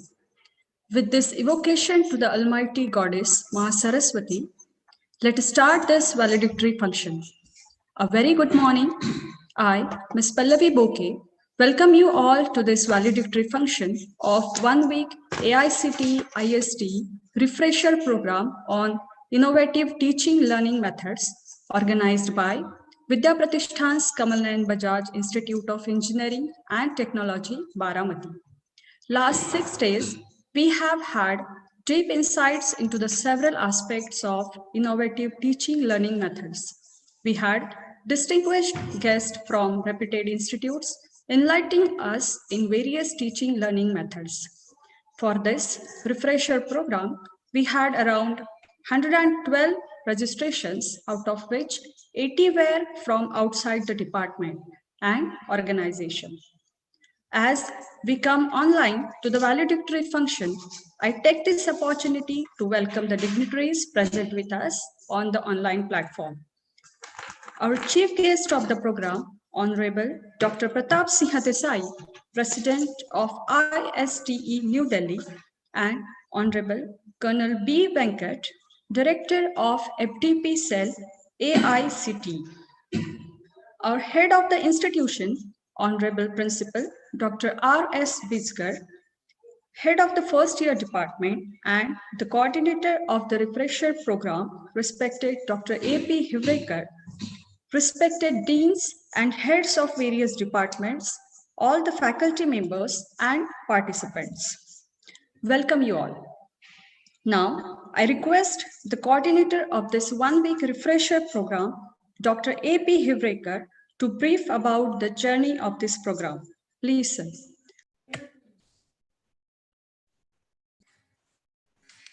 Thank you, Pallavi Madam. Respected Dr. Pratap Singh Desai, ISTE Chairman, Colonel B. Venkat, respected Colonel B. Venkat, Director, FDP Cell, respected Principal Dr. R.S. Bichkar Sir, my all head of departments, deans, faculty, staff, and my dear participants. Good morning and warm welcome to one and all.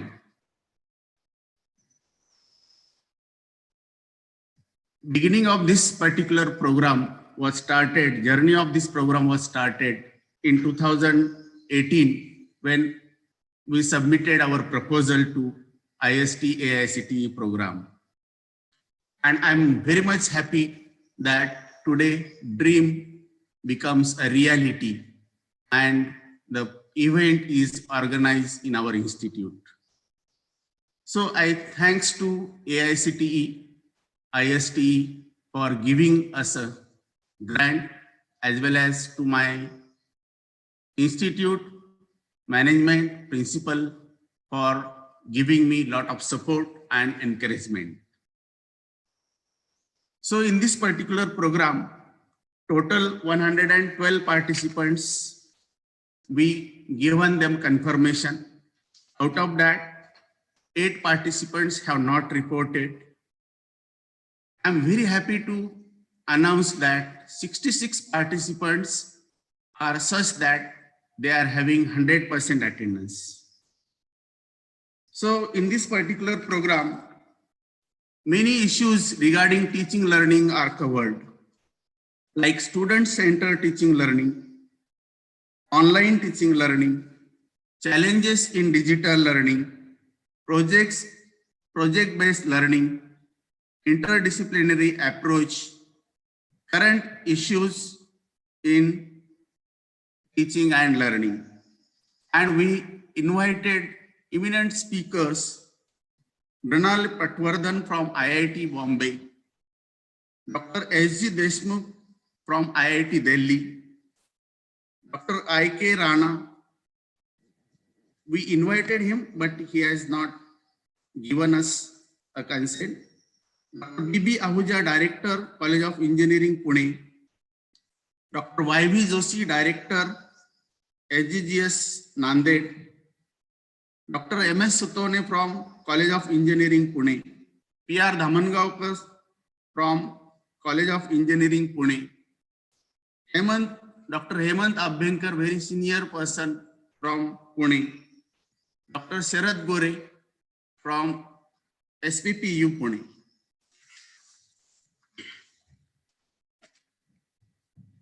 So we conducted around 18 sessions in this particular program, excluding inaugural and valedictory function.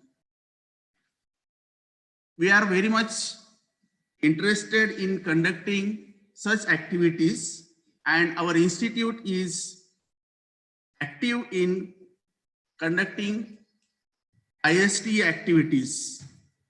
We already connected with ISTE from 2013 by Srinivas Ramanujan Mathematics Competition, and 2013 to 2015, we participated and our students, they got prizes in Srinivas Ramanujan competitions.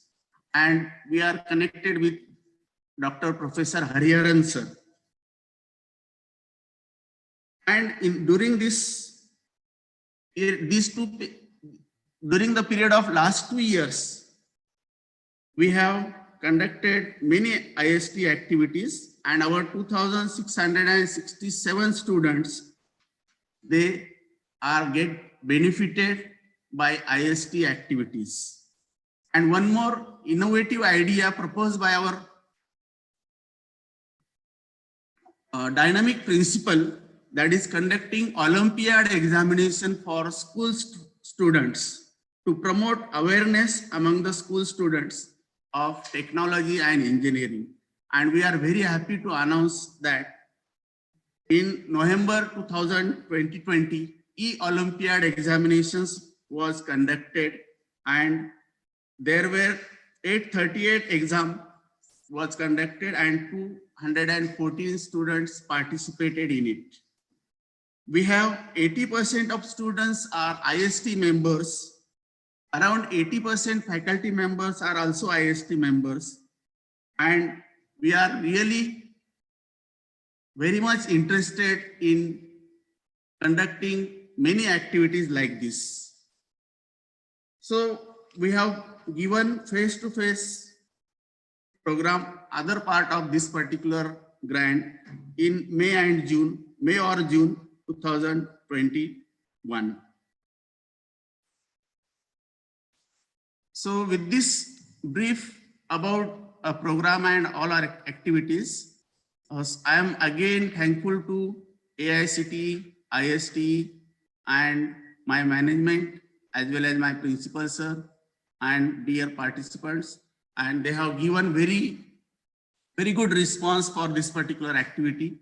And definitely my thanks are extended to all speakers, those who have given very good response, and their lectures definitely the sessions which we conducted over here are useful for improving their teaching and learning. As per the guideline by AICTE and ISTE, we have conducted a session on health and happiness, as well as a session on eminent personalities like management person. So with this, I'm thankful to all. Thanks to one and all. Over to you.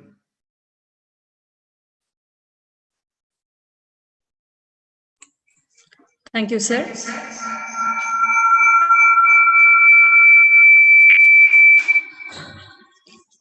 No program is complete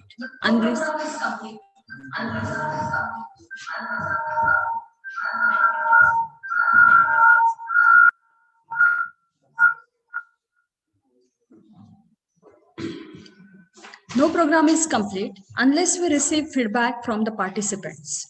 If participants wish to share their views, I request them to kindly unmute themselves.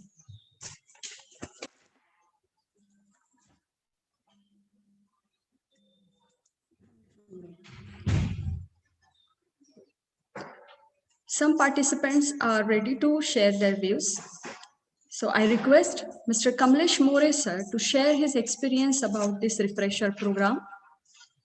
Please unmute yourself. Over to you, Yes, More sir. Yes, thank you so much. Let me confirm whether am I audible to you or my video is there? Yes, yes. Sir. Okay, thank you so much. So I'm very thankful to Dr. Anil Hivrekar for this particular amazing program. That is nothing but the faculty development program as per the need of today's consideration, considering this pandemic situation.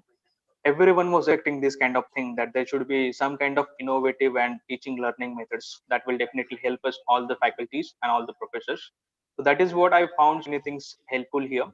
One more thing I would add additionally here, that the session by Department on entrepreneurship, that was really great session. Another session by Dr. Dhaman Gao sir, which was project based learning. It was also a great session that I found very much useful for myself. I would also thank to the ICT, IST, Dr. Abhankar Sang, Dr. Ahuja sir, and definitely the head of AICT and IST. I'm very thankful to you people. Because of you, this particular outcome has reached to me through this online mode, as this present scenario has made us to attend all these programs online via this particular platform. So it's okay that we have accepted this, and definitely we have been given lots of values. Even I would personally say that I have been given lots of value in terms of understanding different teaching and learning methods for the same thing. And once again, I would like to thank you to the entire organizing team, and Dr. Anil Hivrekar sir and VPKB IET for this amazing faculty development program. Definitely, I'm very pleased to share my views that this has given me lots of things that will definitely are helpful in implementing while training the students, while teaching the students. In between, I have just started my views, but I forgot to give my introduction. So I'm very sorry for that. So my name is Professor Kamlesh More. I'm from GH Raisoni College of Engineering and Management, Pune. I train students on their communication skills. I'm a communication skill trainer. So considering this present scenario, communication is very important thing for the students to understand, to inculcate and to impart these things to them. But definitely, unless there is some kind of innovative thing to train them on this virtual platform instead of the physical platform, so it is really necessary that we should always update ourselves the best training methodologies and the teaching methodologies as per the industry, as per the changing time, that I would say. So once again, I'm very, very thankful to AICTE, ISTE, Dr. Anil Hivrekar and the team for organizing this amazing faculty development program on understanding and imparting the innovative teaching and learning methods. So with your permission, I would like to thank you all of you, and I would like to stop my view here. Thank you so much for the opportunity to show my views. Have a great time, everyone. All the best, and have a great day ahead. Thank you so much, ma'am. Thank you, sir. Thank you for your experience. Now, I request Mr. Deepak Sonone, sir, to share his feedback with us over the program. Over to you, sir.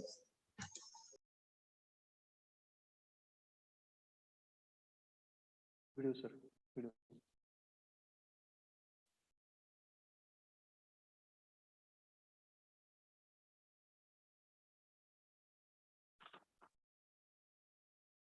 Very good morning, respected dignitaries.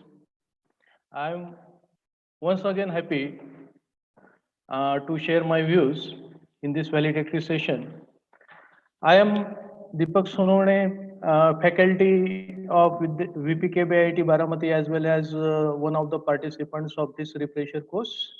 So we all the faculty of the General Science Engineering Department have been very much eager and curious about how this refresher course will be. And from last many days, we were having planning meetings, then mock sessions on Zoom, and it was a really a teamwork that under the guidance of Honorable Principal and the coordinator of this, so we could tried our best, and I'm happy that about 100 participants here belonging to different engineering colleges have the feast of knowledge given by the different personalities belonging to IITs, NITs, and universities. And thus, under the kind blessings of AICTE and ISTE, we have proved that this pandemic is not obstacle, rather it is an opportunity to learn new things. So many sessions were there covering all the aspects. Fit India movement was also very much useful. And in one session, Dr. Sharad Gore had taken us to the trip.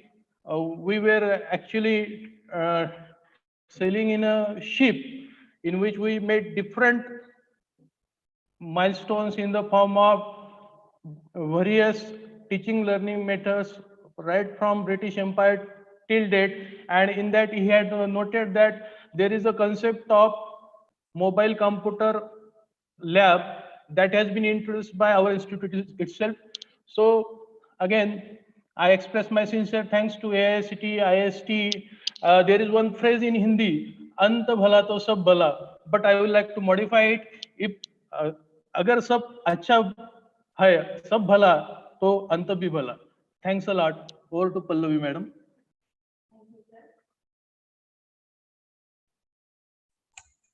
Thank you, sir. Now, I request our mentor, Head of the Institution, Honorable Principal, Dr. R.S. Pritzker, to address the August gathering. Please, sir. Over to you, sir. A very good morning to all the participants, guests, and the faculty from VPKB IIT who are currently attending this session. I'm sure I'm audible. Yes.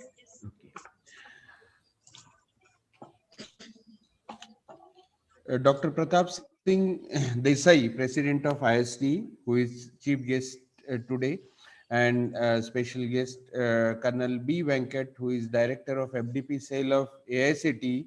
I'm very thankful to you for being present for this program, valedictory program, and gracing the occasion. I have also seen Professor Abhyankar, who is Director of Trinity College of Engineering, Pune, and he is also present. So I thank him also for being present for this program. This when we started this 2 years back for this program, we were not very sure how to proceed with this, but because of this COVID, it has given us certain reasons to conduct a program very nicely on innovative teaching learning methods.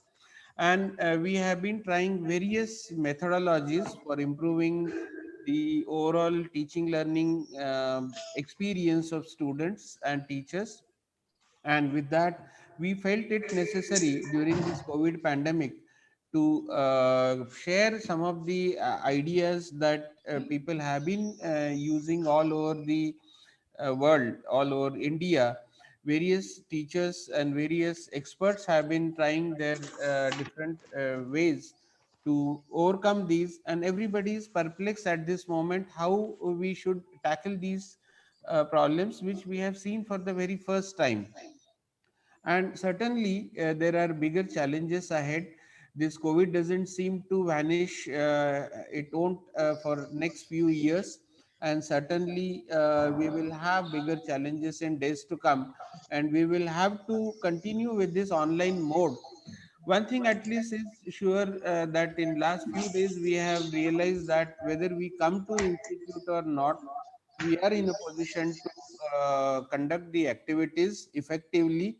People are again they have become serious attending the activities from distance places, and that is one good thing, that earlier we had to travel a lot to attend such activities, but it is no more required, and we can invite people from across the world to share their views and listen to some of the great personalities. That has also made the experts from AICT and ISTE to attend this very easily. And I'm sure that with days to come, we will be able to share more views, more we will be able to contribute in days to come for overall teaching learning activities. We have been trying various things in our institute. Our one session was conducted by Dr. Shastri and others. For this, our TPO also shared how he could achieve a good number of placements. Mr. Kore, he is he is taking a lot of efforts for doing these placement activities. Today, unless the students have a good placement, they get good jobs, I don't think we will be in a position to attract the students, and that has become a very big challenge in days to come. And certainly the challenges are bigger. We have a lot to go ahead, and certainly we will be facing newer problems, and we will have to continue to keep solving these problems as they crop up. The classes are likely to start now, maybe in physical mode soon, and we will have even then the problems of social distancing, and the newer challenges will come up, where we will have to conduct the physical as well as online simultaneously, and that is again going to be another experience. So this program, which was conducted for last 6 days, I'm sure was very helpful to the participants. They have shown a great interest in attending these activities, and they have participated, they have asked questions. There was a good feedback from the participants, and I'm sure this has helped all the participants.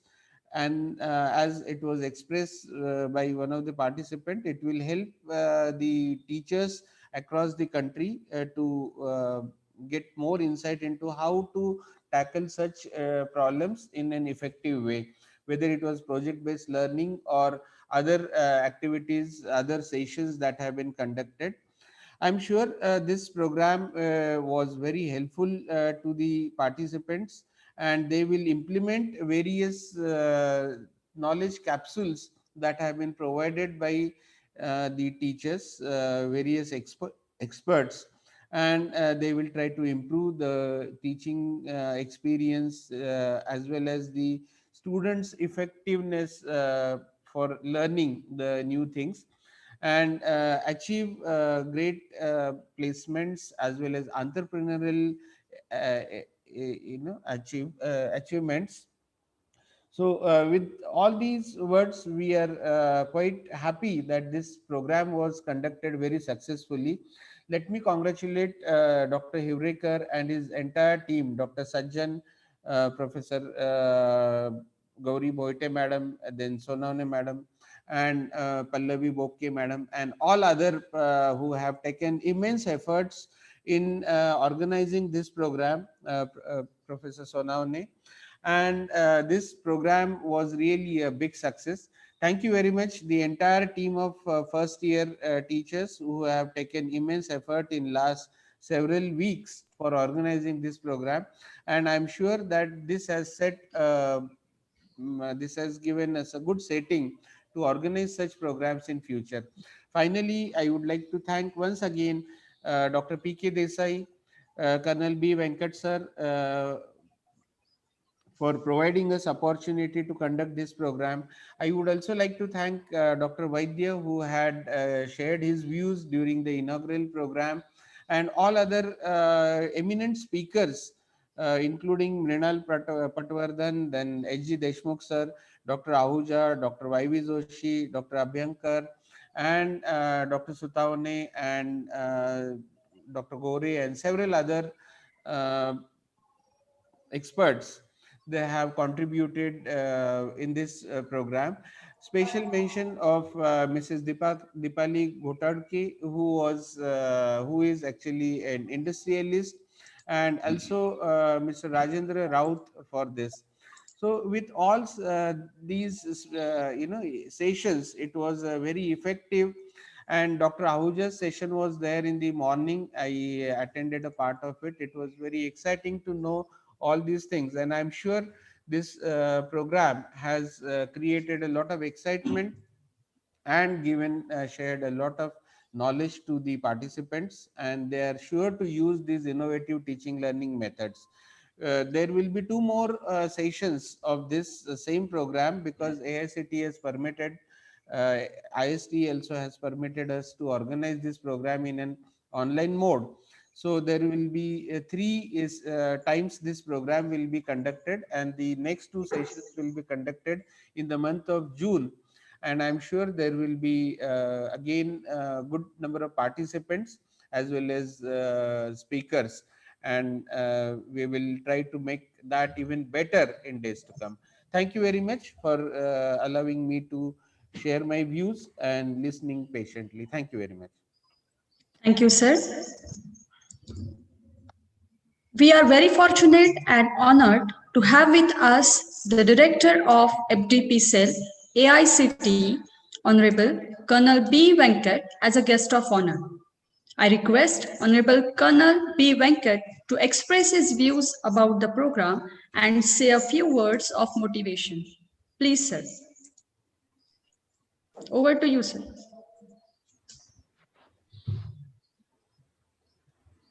Good morning, ma'am. Thanks a lot, Bokeh ma'am. It's been an absolute honor listening to you speaking and comparing the whole program. And I was just listening to the coordinator also, Professor Hivarikar, and he has been in regular touch, and congratulations to him for having done us exceedingly well program, one which can be easily understood by the number of participants who are there in the today's program. And I think, if I'm not wrong, the figure was 112. So that's quite commendable, when you people conduct a program and you far exceed your own expectations or the standards which people set in the beginning, and you come out with a result wherein you have 112 and these people all supposed to be not from your own home state. If you do just kind of a small analysis, the representation would be from all across the country. And that's another fabulous thing, that see how far reaching is this program now going. It is not limited to any geographical boundaries, and very rightly said by your honorable principal sir also, that is just a matter of time, when this particular utilization of this online platform now becomes a reality. And you and us, everybody needs to be focusing more and more on this, but always one should learn to see the positive side of this. The positive side also very rightfully brought out already, the principal sir did bring out the positive side, and the positive side is, number one, you should understand is that this is a platform which is available for the masses. For the people who could not ever use it, now is the time for them also to come online, for everybody to learn on a common stage the subject which was devoid to them for a very long period of time. Number two can be, as what very rightfully said, you can get the best speakers on board for these kind of programs, which earlier all of us used to have an issue. Traveling used to be a big issue. Now today all that boundaries are over, and you can get the best speakers, you can get the best resource person, you can make your participants feel that much more privileged and enriched that they are going to have the best of the platforms and best of the resource persons available to them. One more thing, and I always tell this to everybody, when this online subject comes in, each one of us is our own brand ambassador. Remember, you're selling yourself and you're selling your institute. So when you represent something and you come on a platform like this, you are nothing but an ambassador of your institute. And that is how your institute gets that much more name and fame when programs like this, which just now got concluded. And nothing more heartening to listen when one of the participants, in fact, two of them, were speaking, and it was so impressive to hear them that a participant, it's very nice for me to come and speak. It's not very nice for your host institutions people to, keep patting each other. But what is very complimentary is when what you had a very good system of calling the participants speak, and it was very, very nice to hear that. That is an outcome which I believe so as a coordinator and as an host and organizers, we also fall in the same category. Somewhere I also fall in the host category of the initial lot of sanctioning the proposals. Somewhere, so all of us today have a very cumulative kind of a happiness that the first set of the programs have gone very successfully, and who else to take the credit? It is singular credit which goes to the institute, ably led by your very capable principal and quite obviously Professor Hiwarikar. I cannot but obviously give credit to the coordinator.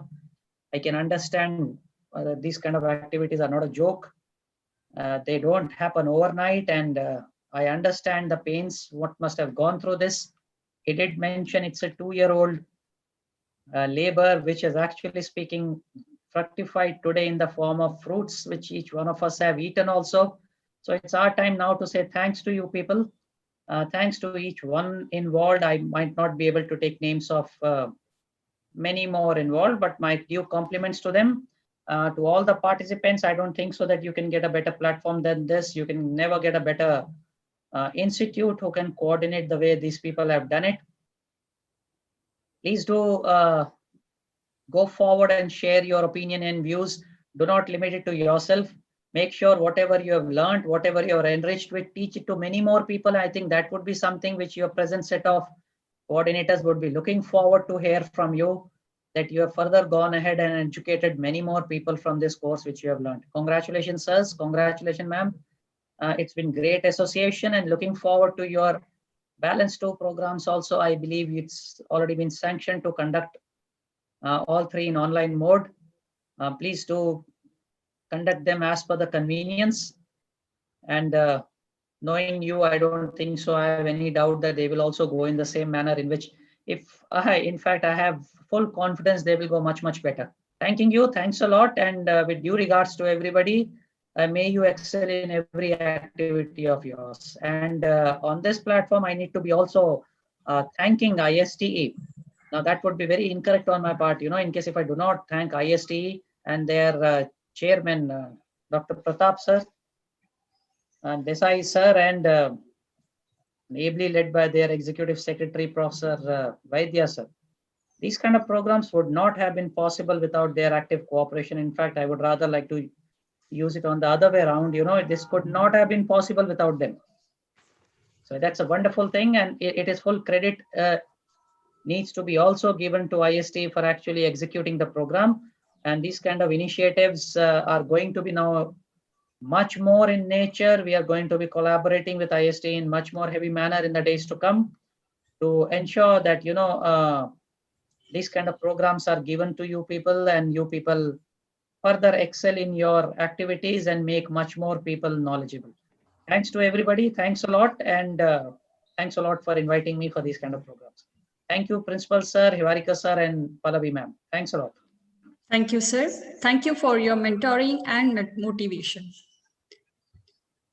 Now, we are also blessed to have an eminent personality as the president of this program, Dr. Pratap Singh Desai, President of Indian Society for Technical Education, New Delhi. Sir has completed his BE and ME in Mechanical Engineering and also completed Masters of Business Administration. Sir has completed his PhD from Shivaji University, Kolhapur. He is the son of Shri Krantivir Kakasaheb Desai, the most sought freedom fighter. So he was raised with strong values and principles.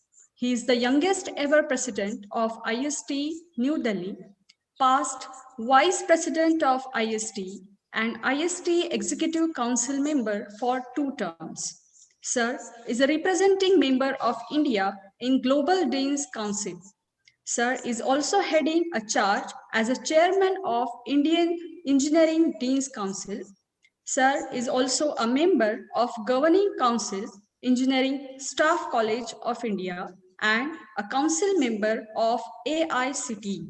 Sir is also a member of Advisory Committee for the Overall Curriculum Development Cell, IIT New Delhi. Sir is working as a convener of Maharashtra State Technical Teachers Association. He is a president of Mauni Vidyapit Staff Association. Sir has visited almost 35 prominent universities in the world to study a technical education scenario in the world. Sir has visited 30 countries to study the technical education scenario around the globe. Sir is a strategic partner in conduct of FEMA Fest at International Fest on Film, Music and Art to be conducted at IIT Delhi. Sir has initiated ISTE AICTE Faculty Development Program FTPS and received grant of rupees 4.5 crores in this year. It's really a great opportunity for all of us to listen to Dr. Pratap Singh Desai on this occasion. I request Honorable Dr. Pratap Singh Desai to address the gathering. Over to you, sir.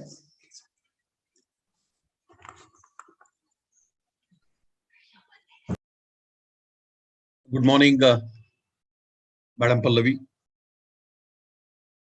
and good morning to all of you. Principal of this institution, Vidya Pratishthan's Kamalnayan Bajaj College of Engineering, Baramati, Professor Dr. Vitskar, coordinator of this program, Dr. Hivrekar sir, my dear friend and very efficient director of FTP cell of ISTE, AICTE, Colonel B. Venkat, other dignitaries present here, dear participants, ladies and gentlemen.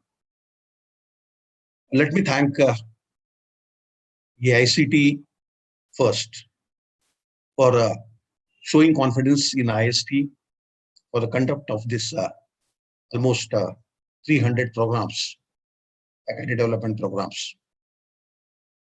So I thank Professor Anil Sahasrabudhe sir, Chairman, Member Secretary, and Colonel Venkat for initiating this programs. My dear friends, let me make use of this opportunity to thank the organizers also for providing me an opportunity to talk with you all. When I was just going through the topic of this FDP, that's regarding innovative teaching learning methods. So I remember the day when we were sitting to select the institutions. Actually, there were a number of applications, but 2-3 things we considered. Number one is the institute, and to my knowledge, I have visited your institution a couple of times, and I know this institution. Vidya Pratishthan's this Kamal Nayan Bajaj College of Engineering is one of the reputed institutions, and they're pioneer in conducting many programs like this. So that was number one, criteria number one. Number two was a topic. When we talk about the teaching, learning, and education, I think as far as the engineering education is concerned, we do not give much importance to the teaching, learning, pedagogies, and the innovative methods that are to be implemented, adopted in education. Having a topic like this for the discussion is a need of a time. It's very appropriate at this point of time because things are changing. Things are changing in a faster manner. Industry is changing, and the rate of change of industry is phenomenal because industry is changing with the change in technology. It is said that the research innovations that have not taken place in last 500 years have taken place in last 100 years. The innovations that have not taken place in last 100 years have taken place in this 10 years. And the things that have not happened in last 10 years are happening in 10 months. That is how the technology is changing. And when technology is changing, industry is also changing because industry is forced to change along with the technology. If industry does not change with the technology, those industries are being thrown out of the market. You all know the classical examples of the Nokia, there's Fujifilm, and many other, BlackBerry. There are many industries on the list that are not in the market now because they couldn't maintain that pace of change of technology. It is said that whatever we are teaching to the student in the classrooms today may get obsoleted by the time student goes out of the college. So that is the pace. And as the technology is changing, industry is changing, expectations of the industry about the human capital are changing. They need skilled, competent, able, flexible, and more importantly, adaptable manpower, English-speaking manpower. And the demand for such manpower is still unmet. There is a huge demand for such type of manpower. So my dear friends, I think it's a toughest challenge. I think before pandemic started in March 2020. I think it was 9th of January of 2020 conclave. It was a global skill conclave conducted by Dassault Systems of Jabari in Delhi. And the same issue was being discussed of quality engineers, poor quality engineers being poured into the market. And the industry people were they're expressing their concern about the education system. So I was the only representative representing education system in that conclave. So I just asked one of the guy there. Yes, well, gentlemen, I represent the education system.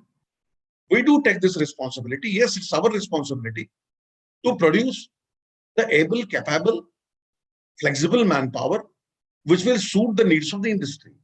But can you please tell me, because our processing time is 4 years, can you please tell me what will be your requirements after 4 years, after 5 years, so that we can definitely give attention to that. We will address that problem. And after that, even after that, if the quality of manpower is not increased, then we are ready to shoulder this responsibility. Yes, we are responsible for that. He just shrugged his shoulders and said, no, it's not possible. How can we predict about what is going to happen in the industry? You are talking about 5 years. We just cannot predict what will happen after 5 months. Therefore, I think it's the toughest challenge before the entire education system, and that too, engineering education system, to prepare our students for the technologies which are not yet been developed. It's a tough challenge before all of us to prepare our students for the problems which are not known. Our situation is more critical than Arjuna participating in Draupadi Swayamvara. You all know the Draupadi Swayamvara. Arjuna was, or the participants were asked to target the eye of a rotating fish, which was rotating at a roof of that pandal. Without looking at that, they were allowed to look into the pot filled with the water placed before them and make that target, hit that target. Fortunately, they were at least able to see something rotating at the roof. Our situation is more difficult. We do not know what is going to happen, what new things are going to come, what requirements, what traits and qualities our students need to have when they will be entering into the job market. So that is, in such situation, the challenge I think everybody is expecting, the amazing output from education system. My dear friends, when we talk about the quality, when we talk about adaptability, to me, teacher is the teacher's position is at the core. Teacher comes at the core, at the center. Teacher is responsible for many things.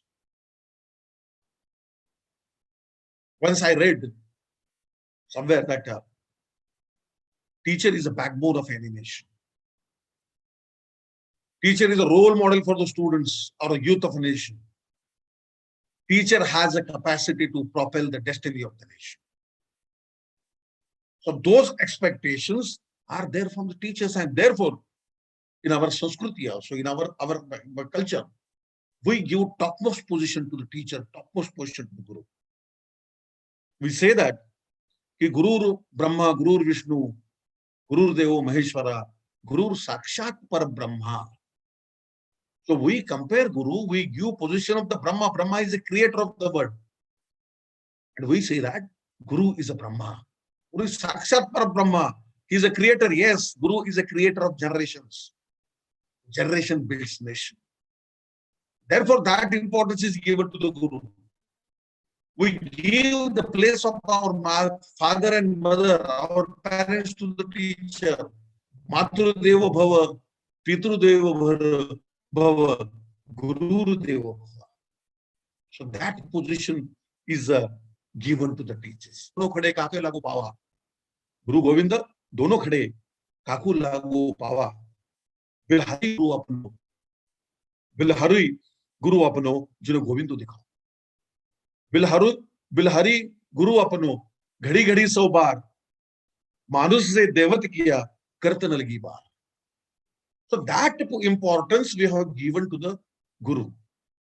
Therefore, I'm telling that Guru is at the central position, and Guru can do, teacher can do almost impossible things.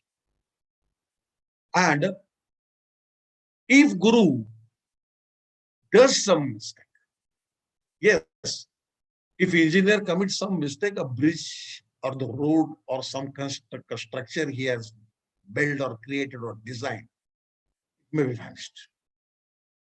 It may collapse. That can be rebuilt.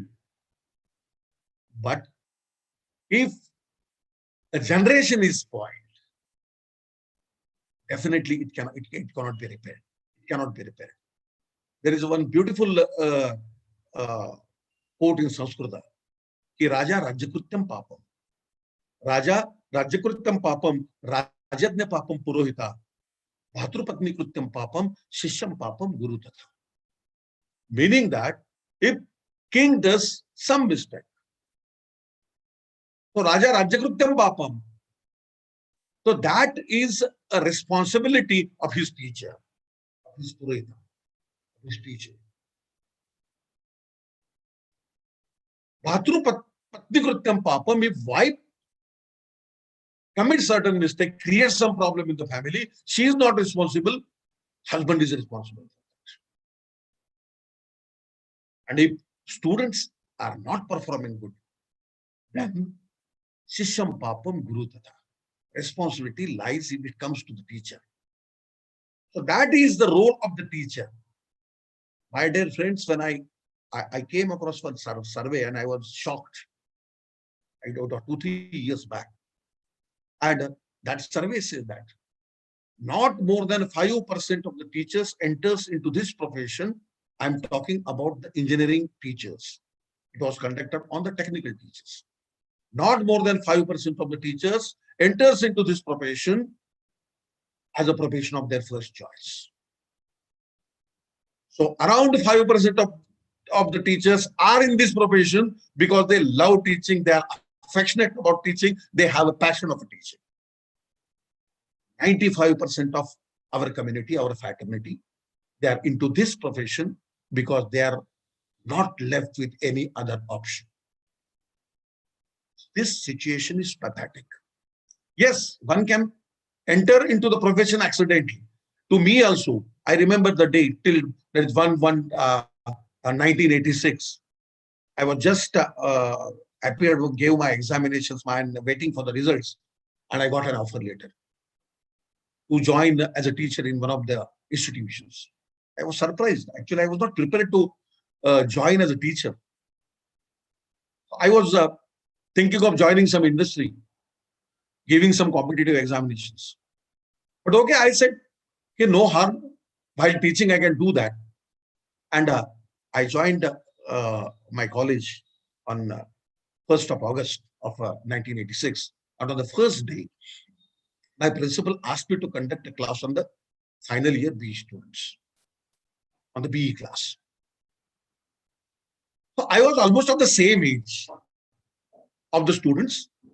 I entered into the class, started teaching. Teaching means experimenting. I started experimenting on the students. The experiment was such that the outcome of that experiment was not known to me also. I think till today, the same situation is being continued. A person having requisite qualifications is being appointed as a teacher without any formal training on teaching technologies, pedagogies, nothing like that. And they're allowed to experiment on the students. So I'm very happy that this topic has been, yes, there are certain institutions like technical training, technical teachers training institutions, support institutions, but there are only 4 or 5 in the country. Whereas the quantum is more than 3 lakhs. 3 lakhs teachers, more than 3 lakhs teachers. So those institutions are incapable of handling this quantum of the teachers. Therefore, conducting such programs on teaching pedagogies, teaching methodologies, use of technology into the teaching, yes, definitely this pandemic has boosted this need, this requirement. this development. In the beginning, that is at the end of the March, in the first week of April, even the apex bodies were in the confusion. How to handle it? Because everybody was expecting that this lockdown may continue for 6 to 8 weeks. But it continued almost till today. We are not in touch with the students. How to deal with this thing? And we were forced to go for the online education, online mode of education. We all know the problems in that. It's very difficult to bring students' attention to the serious learning. I've seen many students. My daughter is studying in the second year of MBBS. She just logs in, put off the camera, and goes away. We do not have any control on the students. So this is my personal experience I'm sharing with you. This may be the case everywhere. Maybe I'm not claiming that, but yes, it is like that. But this may be case everywhere. Whenever, because everything is changing, so whatever we are delivering in the class is delivery of the contents. Students are not at all interested. This millennium generation is very bright. They are not at all interested in the contents because they know that the contents are available at the click of a mouse. And therefore, it's the toughest challenge. It's the biggest challenge for all of us to take students to bring their attention to serious learning. And therefore, we have to implement something new. You have to experiment something new, something innovative, something interesting. Then only the student will be attracted, because attracting students has become very difficult now. In this era of the gadgets and the bombardment of the mass media, it's very difficult to keep their attention for more than 7 minutes. Therefore, all technological training, all psychological training is to be given to the teachers. How to make use of the technology, because without technology, there cannot be education. Talking is not at all a teaching now. Listening is not at all a learning. And therefore, we have to be very serious about this teaching and learning. Additive element of thinking is to be inculcated into the students. Once Benjamin Franklin has said, you tell me and I'll forget. You tell me, I will forget. You teach me, I will remember. And you involve me, I will learn.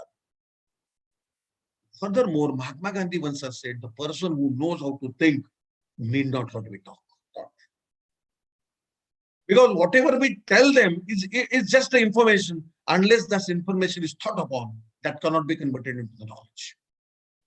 When a student thinks on the information, what he have, that information may get converted into the knowledge. And when that knowledge is converted, that knowledge is used to solve the real life problem, social problem, it becomes a technology.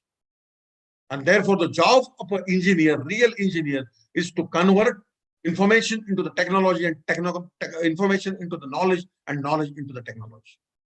APJ Abdul Kalam has nicely quoted this thing. He talked about the imagination and thinking. He said, imagination leads, curiosity leads, imagination leads to curiosity, curiosity leads to thinking, thinking leads to knowledge, knowledge leads to creativity, creativity leads to blossom, blossom leads to research, research leads to innovation, and innovation builds a nation. There cannot be a nation without innovation. When we talk about keeping ourselves in tune with the industry, there are two things. One is you have to keep in tune with the technology. When we talk about keeping ourselves in tune with the technology, it comes to the research and innovation. And when we talk about keeping ourselves in tune with the industry, it comes to the quality and the adaptability of our students, what we are going to pour into the market. My dear friends, in next 5 years, almost 250 million youths are ready to enter into the job market.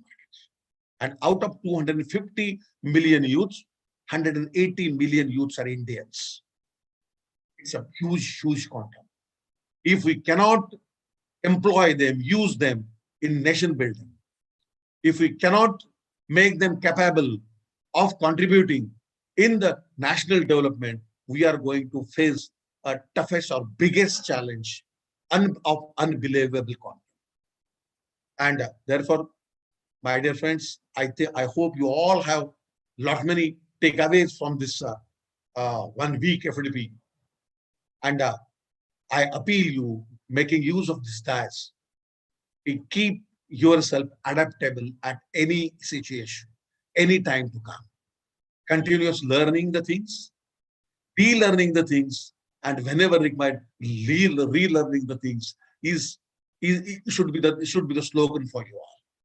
I hope you all will keep yourself relevant and adaptable at any situation, for any situation, and prepare your students to contribute towards the national development. I assure the fullest cooperation and full support from ISTE in all your endeavors. Jai Hind. Thank you, sir. Thank you for your very precious words. This 1 week refresher program was made possible by many hands, hearts, and minds working together. To express a word of appreciation and gratitude, I request Mrs. Gauri Puhite Madam to propose a vote of thanks. Please, Madam.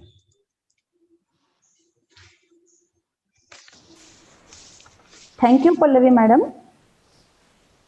I am audible? Yes, sir. Good afternoon to one and all. Honorable Chief Guest of today's function, Dr. P.K. Desai, President ISTE, Colonel B. Venkat, Director FDP Cell, respected Principal, Dr. R.S. Vizkar, all the speakers who joined through this online mode, all Dean, HOD who joined this event online mode, Dr. Anil Hivrekar, coordinator of this program, faculty of BPKBIT, and all the participants. I, Gauri Boite, here to propose vote of thanks on behalf of Vidya Pratishthan's Kamal Nayan Bajaj Institute of Engineering and Technology. It's a great honor to propose vote of thanks to all who contributed, guided, worked hard to make this 1 week refresher program successful. First of all, my sincere thanks goes to our chief guest, Dr. P.K. Desai, for his valuable guidance. Thank you very much, sir, for your thought-provoking address. Sir, your words definitely motivate, encourage us, not only now, for further events also. Thank you very much, sir. Thank you, sir, for sharing your valuable time with us from your busy schedule and gracing this program. Once again, I'd like to thank you, Desai, sir, for really wonderful address. Thank you, sir. I extend my sincere thanks to Colonel B. Venkat for gracing this occasion with your presence. And thank you, sir, for your kind words and motivations. Your appreciation makes a lot for us. Thank you, sir. I like to extend thanks to AICTE and ISTE for give permission for this program, their valuable guidance and support throughout this program. Thank you. I express my gratitude to all the source of our inspiration, our principal, Dr. R.S. Vizkar, for his valuable guidance, motivation, and continuous support for this FDP. Thank you, sir. I extend my gratitude to all the speakers of this refresher programs. Really, we are very fortunate to have resource persons, all renowned resource persons from academics and industries. I thank you all the speakers for sharing your findings, opinions, innovative ideas, new technological things on this teaching learning method. All the sessions very useful, informative. Definitely it helps us, sir, to increase the involvement of students, their performance. And I would like to mention, as Desai sir said, there are many expectations from teacher community. and definitely such programs are helpful to fulfill the expectations from teacher community. I would like to thank once again all the eminent speakers for all the sessions. Now I like to thank all the participants for showing their interest and attending this program sincerely. All the participants were active and enthusiastic.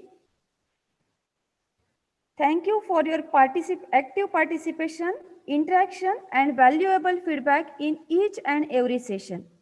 We like to interact with all of you in future through such programs. I extend my thanks to management of Vidya Pratishthan, all HOD, deans, faculties of VPKBIT for their caring support for this program. An event could not happen overnight. The wheels started rolling weeks ago. It required bird's eyes for planning. And for this, we have enough fortunate to support and motivation active and dedicated faculties. So last but not least, I thanks to coordinator of the program, Dr. A.P. Hivrekar, for wonderful planning of this program and his entire team and their hard work to make this event successful.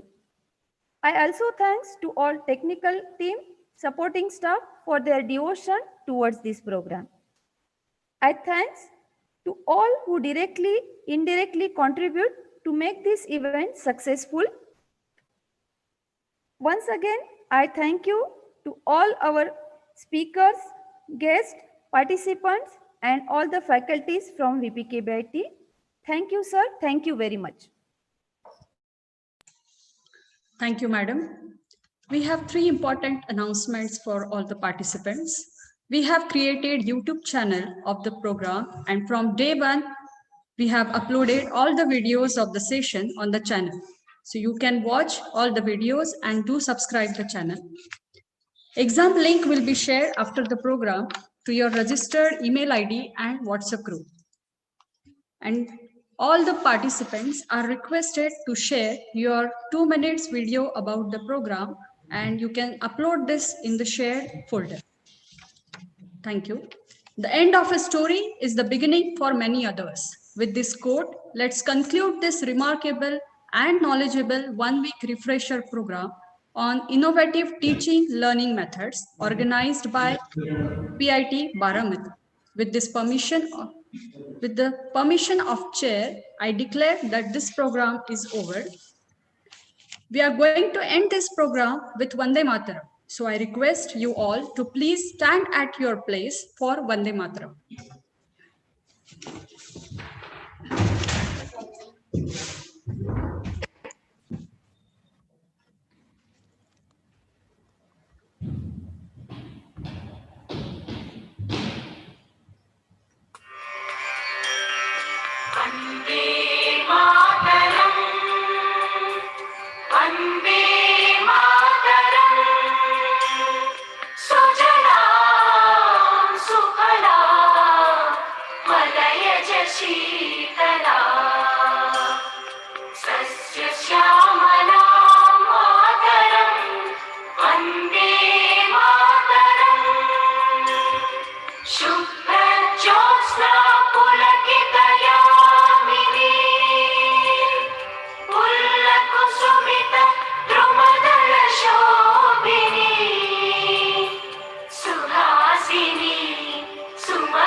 Thank you.